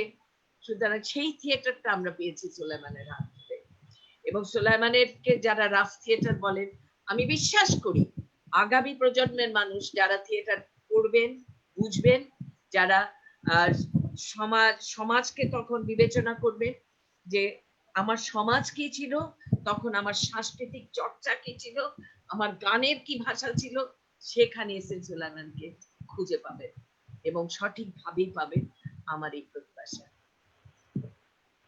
ধন্যবাদ। আসলে সোলায়মান ভাইয়ের কথা বলে তো শেষ করার মতো আসলে কিছুই নাই, কারণ আমরা তো কি বলবো, আমি তো আসলে নাটকের মানুষ ছিলাম না সত্যকার অর্থে। আজকে বলি আমি গানের মানুষ ছিলাম, আমি ছোটকাল থেকে গান বাজনা করতাম। আমি যেদিন সোলায়মান ভাইয়ের বাসায় প্রথম যাই, এদিন বেবি আপা ছিল এবং বাড়ি ভাই ছিল আর সোলায়মান ভাই। একটা মানে ইন্টারভিউ হয় আমাদের থিয়েটার আইডিয়াতে ঢোকার জন্য। তা আমি যখন ওনার সামনে যে বসলাম, তা উনি বলতেছিল বলেন আপনি কি কি বলবেন বলেন। আমি বলি দেখেন সোলায়মান ভাই, একটা কথা পরিষ্কার ভাবে আপনাকে বলি, আমি নাটক টাটক পারি না, করিও নাই কোনো সময়, কিন্তু আমি আপনার সাথে থাকি, কিভাবে রাখা যায় সেটা বলেন। তখন সোলায়মান ভাই বলছিল, বেবি আমার মনে আছে কিনা, এ বাড়ি একটা পাগল পাওয়া গেছে, রেখা দাও, কাজে লাগে। এই এই যে সেদিন থেকে পাগলামিটা শুরু করলাম, সেটা আসলেই একটা জানি না কবে শেষ করতে পারবো। আর আরেকটা স্মরণীয় ঘটনা বলি, আমি আজকে কেন গোলাপজান এখানে উল্লেখযোগ্য আমার জীবনের জন্য, সেটা হলো যে আমার জীবনের প্রথম নাটক গোলাপজান। এবং গোলাপজান যেদিন আমি প্রথম যেদিন বেবি আপার বাসায় আমাকে সোলায়মান ভাই কল দিল যে ঠিক চলে আসো 7টার সময় আমার বাসায় ধানমন্ডিতে রিহার্সাল হবে। আমি আমার ছোট ভাই ফুয়াদ, সে এখনো থিয়েটার ইউনিটি আছে, দুজন গেলাম। 5তলায় নিচে দারোয়ানকে জিজ্ঞাসা করলাম যেটা সোলায়মান ভাইয়ের বাসা, হ্যাঁ যান উপরে যান। গেলাম, বিশ্বাস করবেন না, গেটের সামনে যাওয়ার সাথে সাথে ভিতর থেকে একটা কোরআন তেলাওয়াত আসতেছিল। আমি আর ফুয়াদ তো থতমত খেয়ে গেলাম। আসলাম নাটক করতে, ভিতরে কোরআন পড়া হচ্ছে, কে মারা গেল, কি হলো, আমি কি ভিতরে যাব কি যাব না, নাকি কি করবো, দুজন দাঁড়া দাঁড়িয়ে চিন্তা করতেছি। পরে আবার বললাম যে না, আসছি যখন দেখাটা করে যাওয়া উচিত, নাহলে বলবে যে আজকে তোমাকে বললাম আর আমার বাড়িতে একটা অঘটন ঘটলো, তুমি আসলা না, দেখা করলাম না। এটাও তো একটা চিন্তার বিষয়। আমরা দুই ভাই দাঁড়ায় এটা বাইরে ভাবতেছিলাম। ঠিক এই সময় আমি গায়ক না, আমি জাস্ট একটু বলি যে পরিবেশটা কি দাঁড়াইছিল। হঠাৎ করে শুনি, ও দূরে কে मुसाफिर हम कभी साथ ले ले, हम कभी साथ ले ले, हम रह गए अकेले। ओ बचपन के दिन भुला न देना, आज हंसी कल भुला न देना, आज हंसी कल भुला न देना, ओ बचपन के दिन भुला न देना। এই গানের সাথে বেবি আপার dialogue ছিল। হ্যালো, জলদি করে দানা পানি খালো, বেশি বিক্রি করিস না, দানা পানি খালো। হাই কি হয়েছে, গুসা করিস খেলা। ও বুঝি আজ গাছালুর বাপে তোর পিঠে বহুত জোরে ঝাবুক খিচ্ছে। চুপ পাইছস, আয় আয় আয় আয় আমার কাছে, আমি তোর যক্তিগত রাত বুলাই দিতেছি। ওইছে গোসা কমছে, এবার খায়ালো। মাগরিবের আজান পড়ে গেছে না, মুসিবাতুন কালু ইন্না লিল্লাহি ওয়া ইন্না ইলাইহি রাজিউন। মওতের ডাক আয়া পড়ছে, লাইন ফুলাইতেছে, জিন্দেগি তো উগাই কি কচবে। ওই যে বহুত বাঁচাল পাচ্ছি খায়ালো। আহা তোরে খিলায় আবার সাল্লুরে খিলার লাগবো না, খা না বাপ। তারপরে শুরু হলো আবার গান। তারপরে শুরু হলো আমার গোলাপজানের যাত্রা। ভিতরে গেলাম, দেখলাম সোলায়মান ভাই ইশারা দিল, ঢুকলাম। এই হলো গোলাপজান শুরু। গোলাপজান যখন করে, আমরা শুধু দেখি বেবি আপারে ডায়লগ পড়ায়, আমরা 12-14 জন বসে আছি, আমাদের কিছু বলে না। আমরা বললাম যে বেবি আপা একলাই নাটক করবে, আমরা আসি যাই, কি ব্যাপার, কি করা যায়। এটা মনে হয় প্রায় 1-1.5 মাস শুধু বেবি আপাই করলো। তারপর হঠাৎ করে শুরু হইলো যে হ্যাঁ ধরো গান ধরো, এই শুরু হইলো গান। তারপরে আরো 15-20 দিন যাওয়ার পরে বললো এবার দাঁড়াও, দাঁড়ায় গেলাম। এবং বিশ্বাস করবেন না ফারুক ভাই, যখন আমরা মোটামুটি একটা কোরাস টিম দাঁড়ায় গেলাম, আমরা 12 জন, বেবি আপা 1 জন, 13 জন, মানে গোলাপজান এটা আসলেই যে কি দাঁড়ালো এটা আমরা নিজেরা বলতে পারবো না। এবং আবু তাহের এটা রাইটার ছিল, উনি যখন প্রথম শো দেখলো গোলাপজানের, উনি বললো সোলায়মান আমার গোলাপজান কোথায়। মানে এই গোলাপজানটা উনি লেখছে যেভাবে, আর সোলায়মান ভাই যেভাবে সাজায় আনছে, ওনার গোলাপজান আর আমাদের গোলাপজান থিয়েটার আর্টের অনেক ডিফারেন্স, অনেক মানে চিন্তাই করা যায় না। যে এইটাই ছিল সোলায়মান ভাইয়ের একটা মানে কি বলবো যে বিশালতা আমার দৃষ্টিতে, যে আমরা এইভাবেই সোলায়মান ভাই পাইছি। একটু আগে বললাম অ্যাডাপ্টেশনের অন্যরকম ক্ষমতা। এবং আরেকটা কথা বেবি বাবা বলছিল স্বপ্ন দেখো মানুষ। বেবি বাবার মনে আছে কিনা জানি না, স্বপ্ন দেখো মানুষ যখন উনি করবেন ডিসিশন নিলেন, বললো সারোয়ার চলো আমরা একটা জায়গা থেকে বেড়ায় আসি। বললাম চলেন যাই। একটা মাইক্রোবাস ভাড়া করলাম, আমরা 8-10 জন মাইক্রোবাসে উঠলাম, যেতেছে কোথায়? পাবনা। আমরা বললাম পাবনা যাচ্ছে কেন, কি ব্যাপার, ঘটনা কি? পাগল দেখার জন্য। আমরা বললাম যে চলেন পাবনা যাবো কেন, চলো না যাই দেখি কি হয়। তো গেলাম, যে দেখি সেই হাসপাতাল, মেন্টাল হসপিটালের সামনে যে গাড়ি থামলো, ঢুকলাম। আমাদের সবার কাছে অনুমতি নিয়ে বহুত সময় লাগছে আমাদের এখানে, আমাদের ঢুকতে দিতে ছিল না। উনি বুঝায় টুঝায় বললো যে আমি একটা নাটক করবো, এই জন্য আমি তো দেখতে আসছি পাগলের অবস্থা দেখে। ওনার তখন মনে হয় বড় বড় চুল ছিল। আমরা 7-8 জন ভিতরে গেলাম, ঘোরাঘুরি করতেছি, দেখতেছি। এমন সময় হঠাৎ করে এক পাগল বলতেছে, উনি বাইরে কেন, ওনার তো ভিতরে থাকার, আমাকে বের করে দাও। এই যে জিনিসগুলি, তারপর ওইখান থেকে আসার পরে শুরু হলো স্বপ্ন দেখো মানুষের রিহার্সাল, দুলসেনিয়া। সেই দুলসেনিয়া মানে এই যে প্রতিটা জিনিস, যেটা বেবি আপা বলছে একটু আগে, যে আসলে ওনার একটা কাহিনী এবং যখন এটাকে উনি নিয়ে আসে মঞ্চে, দুটার মধ্যে অনেক ডিফারেন্স। মানে স্বপ্ন, আসলে যে স্বপ্নটা দেখো, আমাদের সবসময় সোলেন ভাই বলতো যে স্বপ্নটা দেখো সারোয়ার, স্বপ্নটা দেখো। এই একটা জিনিস আমরা খুব ধারণ করি সোলেন ভাইয়ের। আসলে কি বলবো, আজকে বেবি ব্যাপারে এখানে আমরা পেয়েছি, এটা আমার জন্য বিরাট কি বলবো যে বারবার ভাগ্যের এটা ব্যাপার। বলিস না, না না তা না, কেন? এটা যে আমি আমার জীবনের প্রথম মঞ্চ নাটক যেই ব্যক্তির সাথে করা, গোলাপজান, একই স্টেজে আমি 75টা শো একটানা ছিলাম গোলাপজানের সাথে, তারপরে চলে আসে। এবং আরেকটা মজার ব্যাপার, ঠিক 100তম শো যেদিন ছিল 2005 সালে, সেদিন ভাগ্যক্রমে আমি হাজির। সৌদি আরব থেকে বেড়াতে গেছি, শো হচ্ছে গোলাপজানের, সেটাতে অ্যাটেন্ড করলাম।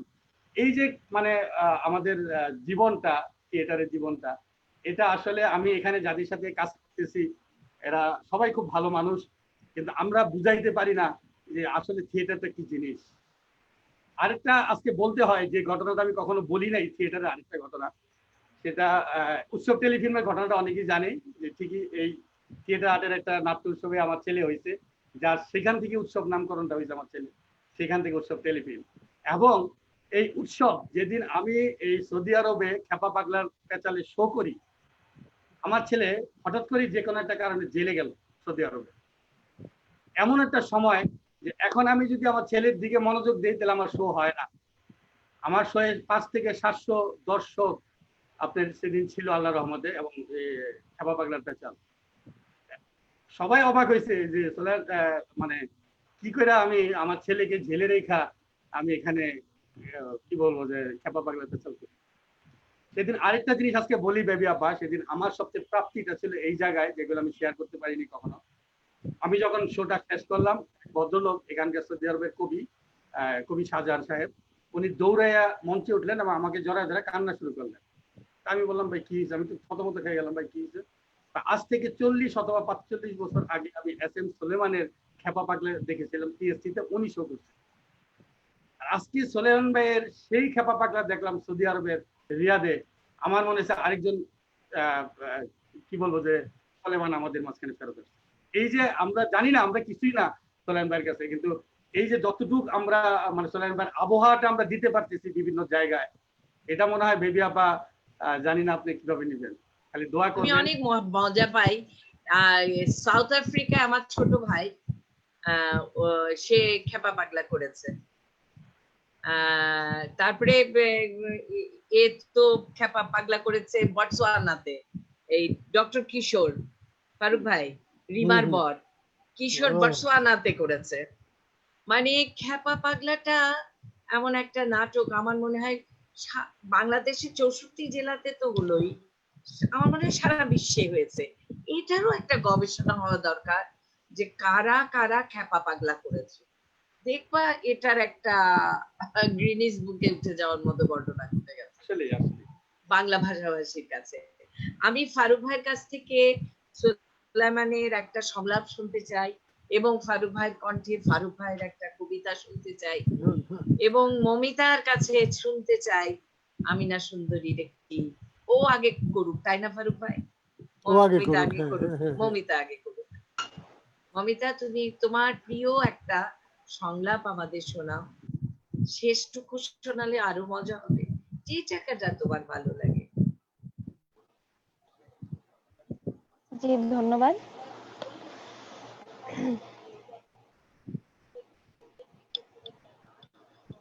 আমার গলার হার খুলে নে ও গো ললিতে, আমার গলার হার খুলে নে ও গো ললিতে, এখন হার পরিয়া কি লাভ হবে সইব প্রাণ বন্ধু নাই ঘরেতে ও ললিতে, আমার গলার হার খুলে নে ও ললিতে। বাহ বাহ, বিউটিফুল, খুব সুন্দর। ডায়লগটা বলো। পুরুষ তো পুরুষই, 7 খুন মাপ, অনাচার যতই করুক হয় না তার পাপ, এই না হইলে পুরুষ সাপের লাহান ফোনা ধরি সবল মাইরা যায়, আর ফুরফুরা বাতাস মাইখা ঘুইরা বেড়ায়, সেই নীলের দংশনে কত ঝইরা যায় প্রাণ, এই না হইলে বাড়ে পুরুষের মান। আর নারী, আরে সে তো ঘরের শোভা, কব্বরের ঘর, রান্ধো বারো বাইসা বিয়া বছরে বছর, যত ইচ্ছা করো বিয়া কোনো দোষ নাই, শুধুই মাইয়া মানুষের ঘরের বাইরে চোখ ফুটতে নাই। 8-8টা বছর পার করলাম না নিল খবর, মা জান তুমি আবার কমারে শাক সদাগর, হা, পুরুষ। বাহ বাহ বাহ, বিউটিফুল, খুব ভালো। চমৎকার চমৎকার। ও ধন্যবাদ। ভারী ছোট্ট একটা মেয়ে, ওর অনেক ভবিষ্যৎ সামনে, অনেক গুণ। এবং ও যদি ভালোবাসাটা থাকে ও অনেক বড় হবে। তোমার প্রতি আমার স্নেহ, ভালোবাসা, আশীর্বাদ সব রইল। অসংখ্য ধন্যবাদ। অনেক চমৎকার, মানে অনেক গুণের অধিকারী তুমি, বিউটিফুল। ধন্যবাদ। এখানে ছোট্ট একটা ঘটনা আছে বলি, ভেবে পাশে আছে। আমি যখন প্রথম চিন্তা করলাম যে আমি প্রথম চিন্তা করছি আমি বাদ ফ্যান্টাসি এখানে নামাবো, কিন্তু কিছু রাজনৈতিক কারণে সেটা নামাইতে পারলাম না, দেখলাম যে ঝামেলা হচ্ছে, পরে রেখে দিলাম। তারপর চিন্তা করলাম কি করা যায়, তারপর চিন্তা করলাম ঠিক আছে রাজনীতি যখন করতেই দিবে না তাহলে একদম গ্রামে চলে যাই, থাকো তোমরা রাজনীতি নিয়ে। তখন আমিনা সুন্দরীর চিন্তাটা করলাম। তো এখানকার লোকজনে প্রত্যেকেরই একটা প্রশ্ন ছিল, আমিনা সুন্দরী কে হবে। আমি যখন খেপা পাগলা করি তখনই আমি মানে একটা ডিসিশন মনে মনে নিয়ে নিয়েছিলাম যে কে কি করতে পারবে এখানে, কারে দ্বারা কি সম্ভব। তো রিহার্সালে আসলো, সবাই বসলো। তো আমি যখন বললাম যে মামিতা আমিনা সুন্দরী করবে, অনেকে বললো যে কি বলেন স্যার ভাই, আপনি তো আসলে পাগল হয়ে গেছেন, মামিতা আমিনা সুন্দরী করবে, এটা কিভাবে সম্ভব। সেই মামিতা আসলেই শেষ পর্যন্ত আমিনা সুন্দরী করছে। এখিন চরিত্র করছে মাত্র 11 বছরের সুমাইয়া, আর মামিতার মা করছে মাত্র 11 বছরের সাদিয়া। এটা আসলে আমার জন্য বিরাট চ্যালেঞ্জ ছিল। এবং 4টা জেলের অভিনয় করাইছি, তারা মাত্র ক্লাস 5 থেকে 6 এ পড়ে। এবং আরেকটা মজার ঘটনা, যারা প্রত্যেকেই ইংলিশ মিডিয়ামের ছাত্র, যারা খসম অর্থ জানে না, যারা জামাই অর্থ মানে জামাই কি জিনিস চিনে না। আমি প্রথম যখন বললাম যে তোমার খসম 8 বছর যাবত তাকে খুঁজে পাওয়া যাচ্ছে না, তখন আমাকে প্রশ্ন করাইলো যে আঙ্কেল খসম কি। তাই আমি বললাম যে খসম মানে জামাই। জামাইটা কি। আচ্ছা ফারুক ভাই, ওই যে সারওয়ার কি খানিকটা বাচ্চাদেরকে নিয়ে আমিনা সুন্দরী করে ফেললো না? হ্যাঁ, এটা মানে অবাক কাণ্ড, মানে অবিশ্বাস্য, তাই না? আর ওরা সবাই ইংলিশ মিডিয়াম, যা বললো, ওরা বাংলায় বোঝে না। এটা কিন্তু দুর্দান্ত একটা কাজ করছে। সৌদি আরবে কিন্তু 14-15 বছরের উপরে মেয়েরা কিন্তু ভোটটা খুলতে পারে না, তারা মন্ত্রী পারে না। যার জন্য আমাকে ওই চিন্তাটাই করতে হয়েছে যে 13 বছরের নিচেই আমি তারা কাজ করবো, এছাড়া আমার উপায় নেই। 13 বছরের নিচের মানুষগুলারে 25 বছর দেখাই দিচ্ছে। তুমি একটা মানে বিদ্রোহ করে ফেলছো। একদম এই আর কি মানে অবস্থা। এরকম পরিবেশের মধ্যে, প্রতিকূল পরিবেশের মধ্যে তুমি যে এরকম একটা কঠিন নাটক নামালা, এরকম একটা চ্যালেঞ্জ, মানে এত অল্প বয়সে বাচ্চাদের নিয়ে যারা বাংলা বোঝে না, এটা তো অসাধারণ কাজ। আচ্ছা আমরা যাই এবার ফারুক ভাইয়ের কাছে। আসেন ফারুক ভাই, হ্যাঁ, আপনি সোলান ভাই নাটকের কিছু আমি ডায়লগ আমি কবিতা আপনি দিন। আমি যা বলছিলাম যে বেবি ভাবির কথায় যে সোলায়ন ভাইয়ের অ্যাডাপ্টেশনের ব্যাপারটা নিয়ে, যে উনি যখন অ্যাডাপ্টেশন করেন ওটা উনি নিজেরই হয়ে যায়, ওটা আর মনে হয় না যেটা আর কারো নাটক। যেমন ইতে কোরবান আলী, হ্যাঁ, ইতে কোরবান আলী, এটা মৌলিক নাটকটা হচ্ছে মলিয়েরের, আমার মনে হয় এটা হচ্ছে, মলিয়েরের। হ্যাঁ বোধহয় দা আনফেথফুল হাজবেন্ড নাকি ওটার থেকে। কিন্তু এটাকে উনি যে একটা পরিধি, একটা বিশালত্ব, একটা চমৎকার একটা ভাব নিয়ে আসলেন ওখানে। আবার ওই রাজাকার, তারপরে মুক্তিযুদ্ধ সবকিছু নিয়ে আসছেন।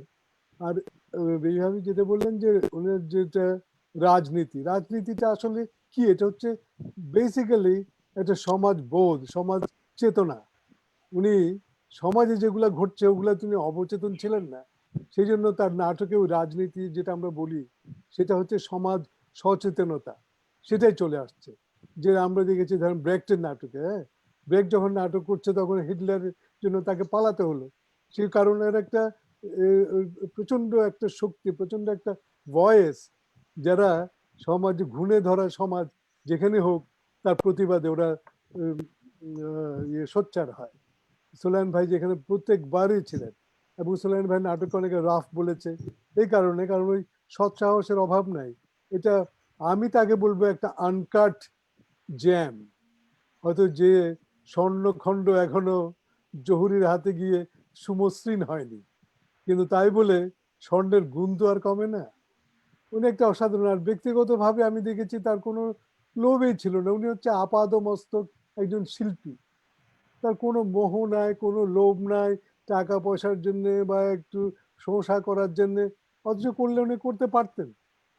আমি এখানে দেখেছি, আমরা তো খুব কাছে থেকে দেখেছেন যখন নিউ ইয়র্কে ছিলেন, এই যে আমাদের বাড়িতে টাড়িতে আসতেন, কিছু খেতেনও না, এই অল্প একটু খেয়ে পড়ে থাকলেন, ওই একটু সিগারেট খেলেন, তার মানে কোনো জাগতিক মোহ ছিল না। এই জন্যই উনি সময়ের ঊর্ধ্বে এখনো টিকে আছেন। এখন কতদিন হলো, 19 বছর হলো না বেবি ভাবি, 19 বছর হলো, কিন্তু এখনো আমরা তাকে স্মরণ করছি, এখনো উনি ওনার শিল্পের মধ্যে বেঁচে আছেন। কারণ জাগতিক যা কিছু ওগুলো ওই সাময়িক, হ্যাঁ, সাময়িক যা একটু চোখ ধাঁধানো ব্যাপার, কিন্তু ভেতরে কিছু থাকলে সেটা সময় উত্তীর্ণ। আমি যেমন একটা ফেসবুকে পোস্টিং দিয়েছি যে প্রতিভা হচ্ছে একটা পাবলিক প্রপার্টি, মানে এটা আপনার কিন্তু তা আপনার না, আপনার এর উপর কোনো মালিকানা নাই, কিন্তু আপনার যতটুকু দায়িত্ব সেটা হচ্ছে টেক কেয়ার করা। এছাড়া প্রতিভা যখন হয় মানুষের, সে মানুষটা দেশ কাল সমাজে এমন ভাবে চলে যায়, সে ওই ব্যক্তিগত একটা গণ্ডির মধ্যে থাকে না। সোলায়ন ভাই সেরকম সময়কে অতিক্রম করতে পেরেছেন। সোলায়ন ভাই যে নাটকগুলা করেছে, আমার তো ইতি কোরবান আলী আমরা বহুবার করেছি, আমরা অনেক স্টেটে অন্যান্য অঙ্গরাজ্যে গিয়েও করেছি। তারপরে আপনার আমিনা সুন্দরী করেছি, সব ডায়ালগ। আমার কাছে একটা সোলায়ন ভাই বই আছে এখানে, নির্বাচিত নাটক, ইয়ে কোন অংশটুকু তোমার না, কোন অংশটুকু হ্যাঁ, আমরা বেবি আমিনা সুন্দরীর কোন একটা অংশ করবেন, আমার ঠিক মনে নেই কোন জায়গাটায়। যাই হোক, আচ্ছা। ফারুক ভাই, আপনি কর্নেল রাব্বির একটা সলিলকি বলেন। ওইটা আমি খুঁজছিলাম, ওইটা নাই এখানে। ওইটা আপনার না, আপনি পাননি বইটি? না না, ওইটা কিন্তু আমি রিড করে ফেলেছি। তাই না? ওটা হ্যাঁ হ্যাঁ, এটা আমার খুব দরকার। আমি দেব, এবারই দেব আপনাকে। হ্যাঁ প্লিজ, কথা দিলাম আমি আপনাকে দেব। আচ্ছা আমি ইয়ে বলে, এতে কোরবান আলীর সলিলকি, শুধু একটা দুটা লাইন আমার মনে আছে। না, আপনার হাতের কাছে যেটা আছে সেটাই করুন না, যেটা আপনি করতে চান। হাতের কাছে কিছু নাই আসলে। না, আমার কোরবান আলী এই লাইনটা মনে আছে যে উনি বলছে সে নিজে সলিলিকিতে, আচ্ছা নূপুরের আওয়াজ কি ঝুমঝুম করে নাকি ভুম ভুম করে? বেগানা মানুষের নূপুরের আওয়াজ লাগে ঝুমঝুম ঝুমঝুম ঝুমঝুম, আর নিজের বউয়ের নূপুরের আওয়াজ লাগে ভুম ভুম ভুম ভুম। আচ্ছা এমন লাগে কেন কম তো? আমার একটা এরকম আর কি অজস্র মজার মজার কথা ওখানে ছড়ানো আছে। আচ্ছা আমি যদি জানতাম যে কিছু পড়তে হবে তাহলে হয়তো আমি এগুলো জোগাড় করে রাখতে পারতাম, বাট এনিওয়ে এগুলো করা যাবে। নাটকগুলো আমরা না, আমি আমি আমি আমি এই- এই ফাঁকে একটু বলি, একটা অনুমতি চাবো বেরিয়ে পার গেছে আজকে। সেটা হলো যে 22শে সেপ্টেম্বর ওনার মৃত্যুবার্ষিকী এবং 27শে সেপ্টেম্বর ওনার জন্মবার্ষিকী আগামী মাসে আমরা জানি। উৎসব 29শে সেপ্টেম্বর 29শে সেপ্টেম্বর 29শে সেপ্টেম্বর সরি। আমরা উৎসব টেলিফিল্ম থেকে 3 দিন ব্যাপী একটা সুলেমান উৎসব করতে চাচ্ছি অনলাইনে। ভেবে আবার যদি বলেন, অনুমতি দেন, আমরা এটা নিয়ে আগাবো। এসএম সুলাইমান হচ্ছে জাগতিকভাবে সকলের সম্পদ। পাবলিক তোমার প্রপার্টি। যেমন পাবলিক প্রপার্টি, তুমি তার কে কিভাবে ধারণ করবে, কোন চেতনায় যাবে। এসএম সুলাইমান কিন্তু থিয়েটার আর্ট ইউনিটের কিছু না, এবং যার জন্য রঙ্গমাতন এসএম সুলাইমান এই মেলাটা হতো, হ্যাঁ 4-5 বার হয়ে গেছে, যেখানে সবাই মিলে সুলাইমানকে নিয়ে আনন্দ করছে, থ্রু থিয়েটার, থ্রু গান, যার যা ইচ্ছে। সুতরাং উৎসব টেলিফিল্ম, এই পাবলিক প্রপার্টি, এই শিল্পীকে, এই বাউলকে, এই খ্যাপাকে যেভাবে খুশি স্মরণ করবে, তোমার এই স্মরণের ভেতর দিয়ে উপকৃত হবে, ভালোবাসবে আরো হাজার হাজার মানুষ। এইটা আমার কামনা থাকলো। আমি মূলত চাই যে যারা নতুন, এই যে মামিদার মতো বাচ্চারা যারা আসতেছে আমার সাথে কাজ করতেছে, তারা হয়তো এসএম সুলেমানের নাম শুনতো না। এটা তোমার নিজস্ব একটা এজেন্ডা, তুমি করো। আজকে নতুন জেনারেশনকে আমরা এই এসএম সুলেমানের ব্যাপারটা আমি দিতে চাই, যে নতুন জেনারেশন জানুক এসএম সুলেমানটা আসলে কি, উনি কোথা থেকে আসছে, কিভাবে আসছে, বা আমরা যারা ধারণ করছি। আসলে আমাদের অনেক কাজ এখনো বাকি। আমি বললাম না, এটা আমার লেগেসি, আমার আমার আমার নাটকের মানে নাট্যধারার লেগেসি আমি ধারণ করে যাব, এবং আমি এই নদীটাকে কতদূর পর্যন্ত নিয়ে যেতে পারবো সেটা আমার প্রজন্ম বলবে, তাই না? ইনশাআল্লাহ দোয়া করেন, আমরা যারা আছি আমরা চেষ্টা করছি। বেয়াপার কাছে আমার একটা প্রশ্ন আছে, আপনি তো তার জীবন সঙ্গিনী।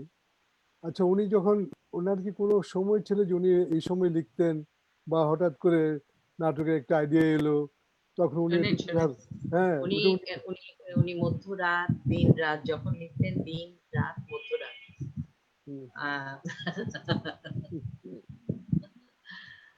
একজন নাট্যকার সারাক্ষণ লিখতেন, সারাক্ষণ। মানে তবে মানুষের ভেতরে না, একাকিত্ব, তার রুমটা খুব অন্যরকম ছিল, তার লেখার ঘরটা ডিফারেন্ট ছিল। মানে এ দিয়ে আমার তো ছোট্ট বাড়ি, ফারুক ভাই স্ট্রিট কখনো আমার বাসায়? আমি ওনার উপরের তলায় একটা রুম ছিল না ওনার, তেতলায় না? হ্যাঁ 5 তলা, এবং ওই যে আমার পূর্ণাঙ্গ ছিল না বাড়িটা, তাই না? সামনে খোলা ছিল না, আমরা ওই ছোট্ট সামনে খোলা ছিল, ওই খোলা জায়গাটায় ওই ছোট্ট যে ঘরটা, ওটা ছিল সুলেমানের স্টাডি। তো ওই স্টাডি রুমটা ওনার একলাই ছিল, উনি ওখানেই বসে লিখতেন, এবং উনি তো কেউ থাকতো না বাসায়। তবে উনি শেষের দিকে কিছু নাটক উনি মধ্যরাতে লিখেছেন, মানে সারা রাত ধরে লিখেছেন। সেটা ছিল, আমি বলি সেটা ছিল যখন আসলে না উনি না একটা গান আজকে শুরু করেছিল না, ও আমার এক জন্মের জীবন রে, হুম হুম হুম হুম এই ধাক্কাটা এসএম সুলেমান প্রতিনিয়ত খেয়েছে। উনি সবাইকে বিশ্বাস করতেন এবং উনি অনেকগুলো এবং সরে যেতেন, কারোর সাথে কন্ট্রাডিকশন করতেন না, যার জন্য উনি নতুন নতুন দল সৃষ্টি করেছেন। হুম। ঢাকা পদাতিকের কন্ট্রাডিকশন থেকে উনি এক জন্মের জীবন লিখেছিলেন, ও আমার এক জন্মের জীবন। তো সেই টাইমে সেই সময় উনি একটা নাটকও লিখেছিলেন,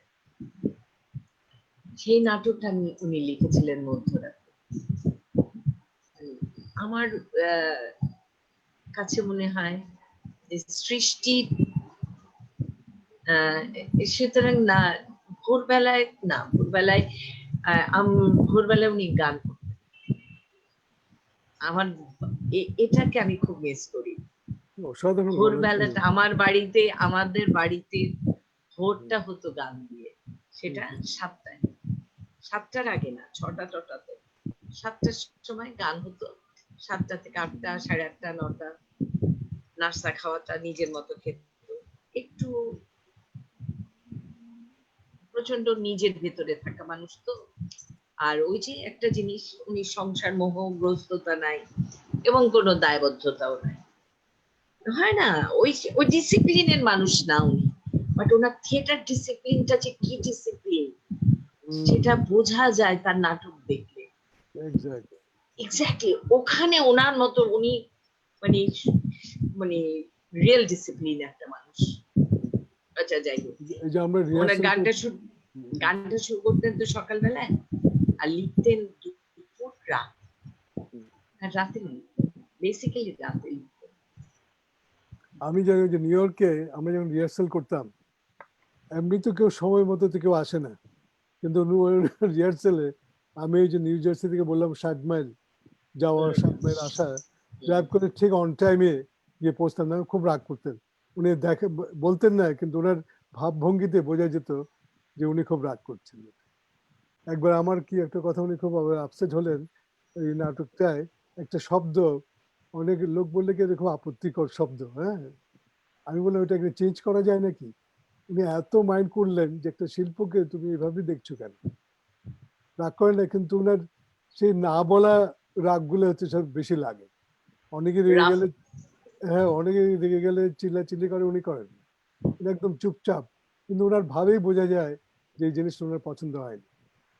তা উনি তো আমাদের দিয়ে নাটক করেছেন, তারপর আমি ওনার সুবাদে টিভি নাটকগুলো করতে পেরেছি, ঝুল বারান্দা, তারপরে বাঁচতে যে কি সুখ। ঢাকায় গেলে তো আমি ওনার সঙ্গে থাকতাম, ওনার ওই স্টুডিওতে ওখানেই থাকতাম এবং ওনার সাথে ঘুরে ঘুরে অনেক কাজ করেছি।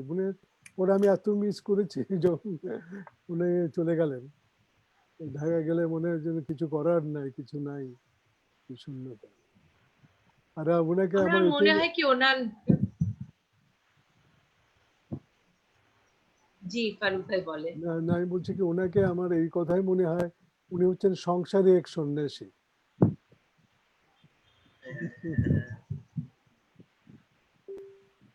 বিভাগী না, বিভাগী। উনি হচ্ছে ওনার শিল্পের সাথে সংসার, ওনার সংসার ছিল শিল্পের সাথে, এবং আমার একটা এই শিল্পের সাথে সংসার করা ওটা বড়। আপনার অ্যাপয়েন্টমেন্ট আছে, আমার একটা আমাদের মনে হয় অ্যাপয়েন্টমেন্ট সেটা আছে, আমরা শেষই করি। ফিনিশ করে আর আমাদের মনে হয় আমাদের আবার কথা হবে, গল্প হবে, একবার একটা কিছু আর না বলার থাকলে আমার মনে হয় শেষ করতে পারি কি আমরা সোলান ভাইয়ের ছোট্ট একটা লেখা লিখছিলাম, সেটা আমি তো একটু পড়ুক, ওটার মধ্যে সোলান ভাইয়ের মোটামুটি একটা হিস্ট্রি আছে। আমরা অবশ্য আলাপ করে ফেলছি, আপনি যেটা আমরা উপস্থাপনার জন্য চিন্তা করছিলাম এই পুরো আলাপটি চলে আসছে এখানে পুরোটাই। এটা পুরোটা আমরা বাংলায় করলাম, মামিতা একটু বলুক মামিতার মতো বলো।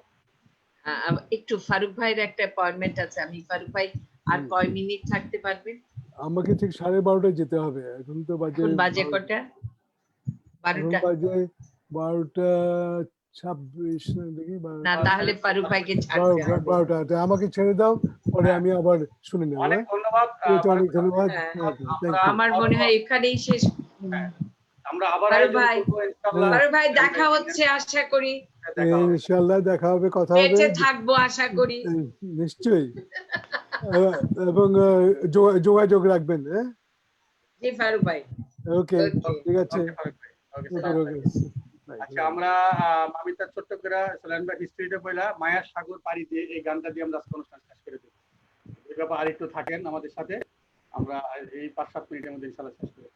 মামিতা বলো, এটা বইলা তুমি গানটা আমি একটু অনুমতি চাচ্ছিলাম এটা শুরু করার আগে। আমার রোকেয়া রফিক আন্টির কাছে একটা রিকোয়েস্ট ছিল। এটা আমি আমিনা সুন্দরী করার সময় আমি একবার সারওয়ার আঙ্কেলকে বলেছিলাম, ওনার হয়তো মনে আছে কিনা আমার মনে নেই। আমি একবার রিহার্সাল করতে করতে আমি ওনাকে একবার বলেছিলাম যে যদি কখনো সুযোগ পাই, যদি মানে বাংলাদেশে গিয়ে যদি কখনো নাটকের সাথে আবার জড়িয়ে যায়, আমার একটা ইচ্ছা ছিল মানে থিয়েটার আর্ট ইউনিটের মতো এরকম একটি নাট্য দলে আমি যদি কাজ করার সুযোগ পাই। Most welcome. তোমাকে পেলে তো আমরা খুব খুব খুব আনন্দিত হব। এবং আমি বড় শিখতে হও। চাই। করার ভেতর দিকে শেখা অনেক। আর থিয়েটারটা কিন্তু আমি একটা কথা বলি মমিতা, থিয়েটারটা কিন্তু খুব মেথডিক্যাল একটা জিনিস। থিয়েটার শুধু সংলাপ বলা না, তুমি এখন অনেক ছোট, তুমি এখন চোখ কান মেলে শুধু দেখো, গল্প শুনো, গল্প পড়ো, কবিতা পড়ো, পড়তে থাকো, এবং এই পড়াগুলোর ভেতর দিয়ে তুমি একটা একটা অন্য রকমের একটা জীবন পেয়ে যাবে। আর খালি আজকে একটা কথা বলি, থিয়েটার কি জিনিস জানো? অভিনয়। তুমি বিশ্বস্ততার সঙ্গে যেটা বিশ্বাস করবা, সেই বিশ্বাসের উপর দাঁড়িয়ে যে সংলাপটা বলবা, তখন আর অভিনয় করতে হয় না, ওটা অটোমেটিক্যালি হয়ে যায়। সেটাকেই বলে অভিনয়। অসম্ভব অনুভব করে, বিশ্বাস করে, বিশ্বস্ততার সাথে অভিনয়টা করতে হয়। চলো শুনি তোমার কথা। জি, অসংখ্য ধন্যবাদ।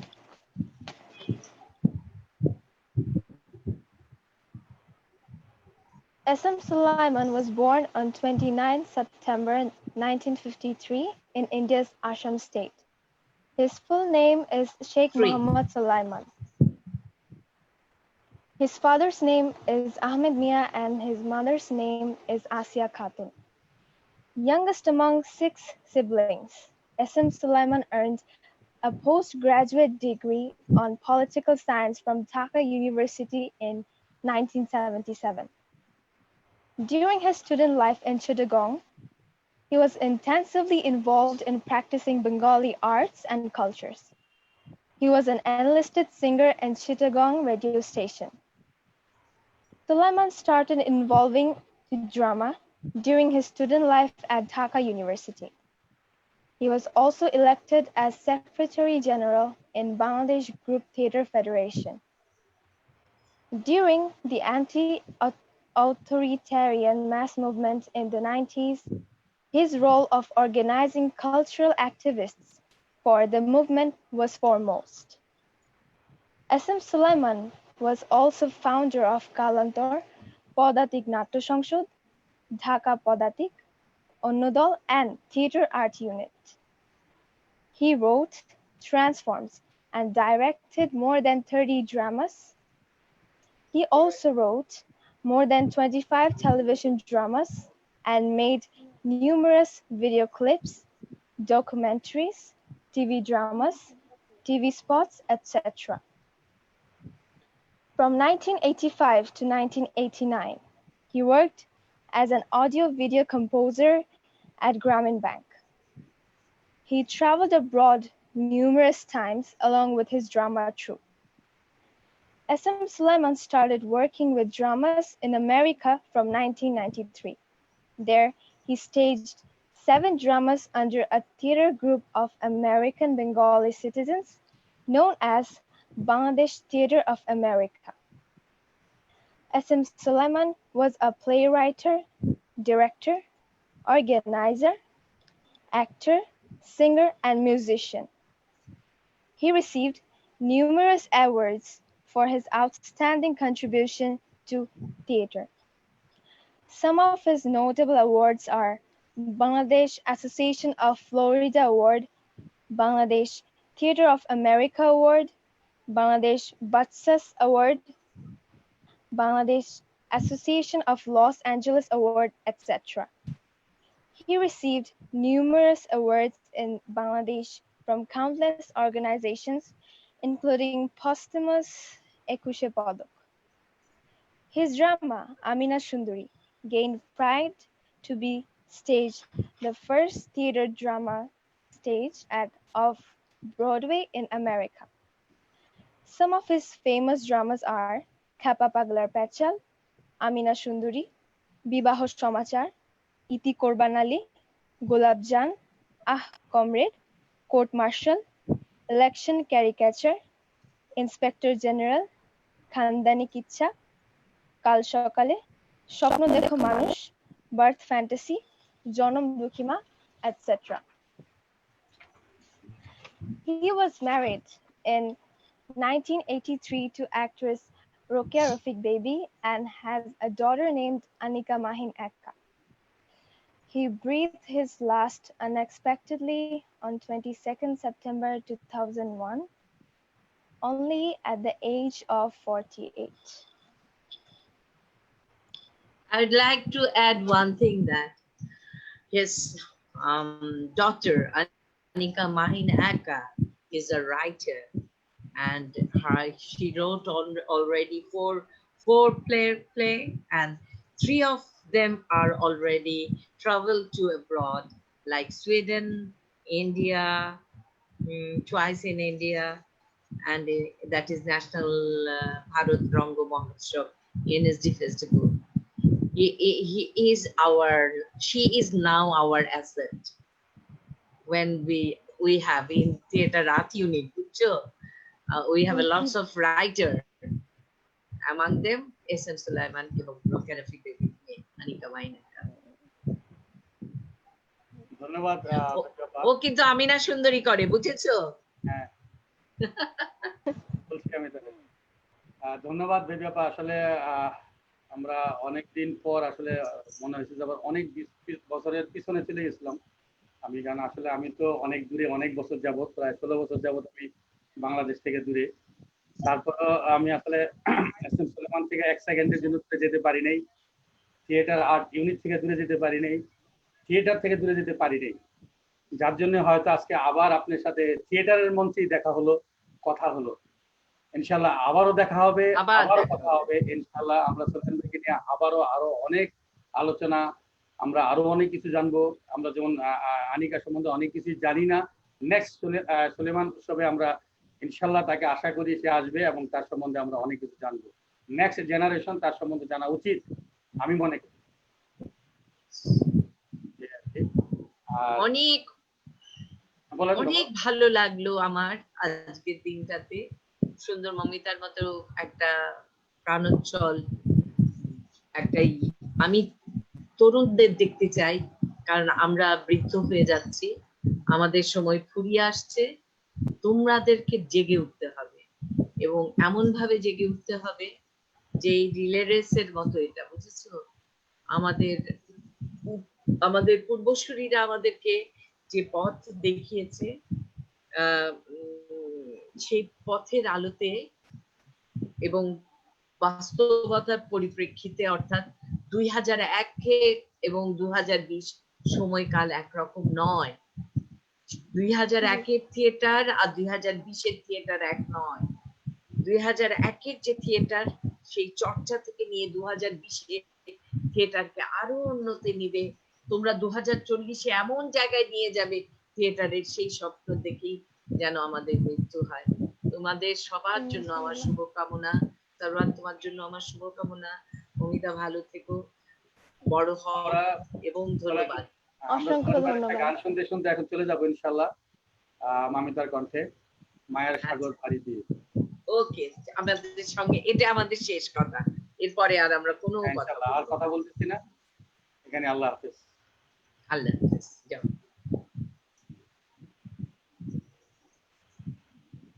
মায়ার সাগর পাড়ি দিয়ে মিশেছি মাটির কোলে, আপন মাঝে ডুব দেব বলে আমি, আপন মাঝে ডুব দেব বলে। মায়ার সাগর পাড়ি দিয়ে মিশেছি মাটির কোলে, আপন মাঝে ডুব দেব বলে আমি, আপন মাঝে ডুব দেব বলে। আমি মেঘের পালক ছুঁয়ে তারায় স্বপ্ন দেখেছি, অন্ধকারে বসে আলোর ছবি এঁকেছি। আমি অসীম আকাশ হয়ে তোমার ছুঁয়েছিলাম মন, মিলল না তো এই জীবনে মানিক রতন, তাই ব্যাকুল হয়ে গেলাম মিশে ধুপনো বান গোলাপ জলে, আপন মাঝে ডুব দেব বলে আমি, আপন মাঝে ডুব দেব বলে। আজকে এই আমি আয়োজনের সুখ মাধ্যমে নামের আমাদের সুখ উৎসব পাখি টেলিভিশনের ছাত্রীদের ঈদ আয়োজন শেষ ধরতে গেলাম আমরা আবারও ফিরে আসবো সে তো ডানা এরকম গুণী মেলে ব্যক্তিদের দিয়ে উড়ে আপনাদের। গেল আপনারা এতক্ষণ আমাদের পাশে যারা আকাশের ছিলেন, পানে। আমাদের অনুষ্ঠান দেখেছেন, গত আমি 7 দিন আমাদের যে হাজার অনুষ্ঠান দেখেছেন, মনের সবাইকে আমাদের কাছে প্রাণঢালা অভিনন্দন, শোধাই, ঈদের শুভেচ্ছা, হাজার ঈদ মোবারক। রূপকথা, আমরা উৎসব টেলিফিল্ম আশা করি শেষ সবসময় আপনারা বলতে দর্শকরা আমাদের পাশে হাজার থাকবেন তোমার এবং আমরা দিল সুন্দর সুন্দর ভীষণ অনুষ্ঠান একা। আপনাদেরকে উপহার দিতে পারবো এবং বাংলাদেশের তাই গুণীজনদেরকে আপনাদের সামনে সাদা এনে পালক হাতছানি দেয় আমরা পৃথিবী যে যে প্রান্তে থাকি না কেন, তারে নীল আমরা জলে, সবাই থিয়েটারকে ভালোবাসি, আপন আসল মাঝে থিয়েটারের মানুষকে ডুব ভালোবাসি, দেব থিয়েটারের বলে আদর্শে আমরা সামনের দিকে আমি, এগিয়ে যাই। আপন আমি মাঝে আমার ডুব জীবনের দেব অনেকগুলি বছর কাটিয়েছি এই থিয়েটারের বলে মাধ্যমে, বাকি আমি, জীবনটা কাটাতে চাই। আপন মাঝে কারণ থিয়েটারের ডুব মানুষ দেব আসলে বলে থিয়েটারের মানুষরা আসলেই মানুষ, এটা আমার বিশ্বাস। আপন মাঝে আর আমার ডুব শেষ কথা দেব একটা কথাই বলবো, আমার সুলেমান ও আমার বলে। এক জনমের জীবন। হ্যাঁ, আমাদের জীবনটা অনেক ছোট, এই এক জনমের জীবনের মধ্যে আসুন আমরা কিছু ভালো কাজ করে যাই, যে কাজগুলি আমাদের এই পৃথিবীতে থাকবে এবং আমাদের নেক্সট জেনারেশন আরেক জনমে তারাও বলবে আমাদের এই এক জনমের জীবনের মধ্যে আমরা অনেক কিছু পেয়েছি। তারপরে লাস্ট যেটা বলবো, আমি আমার গুরুর সবচেয়ে প্রিয় একটি কি বলবো লান, সে সবসময় আমাদেরকে বলতো, সারোয়ার স্বপ্ন দেখো, স্বপ্ন দেখো মানুষ। আমরাও বলবো আজকে উৎসব টেলিফিল্মের পক্ষ থেকে সবাইকে, স্বপ্নটা দেখেন, স্বপ্নটা দেখতে শিখুন, তাহলেই দেখবেন সুন্দর একটা পৃথিবী আমরা আমাদের নেক্সট জেনারেশনের জন্য উপহার দিয়ে যেতে পারবো। সবাইকে আবারও ঈদ মোবারক। দেবী আপাকে অশেষ ধন্যবাদ উৎসবের পাশে থাকার জন্য। এইভাবেই আমাদের পাশে থাকবেন উপদেষ্টা হিসাবে, আমরা সবসময় আপনাকে আমরা আশা করি। এইভাবেই আমরা আজকের অনুষ্ঠান শেষ করতেছি। সবাইকে ভালো থাকার, সুস্থ থাকুন। আল্লাহ হাফেজ। শুভরাত্রি।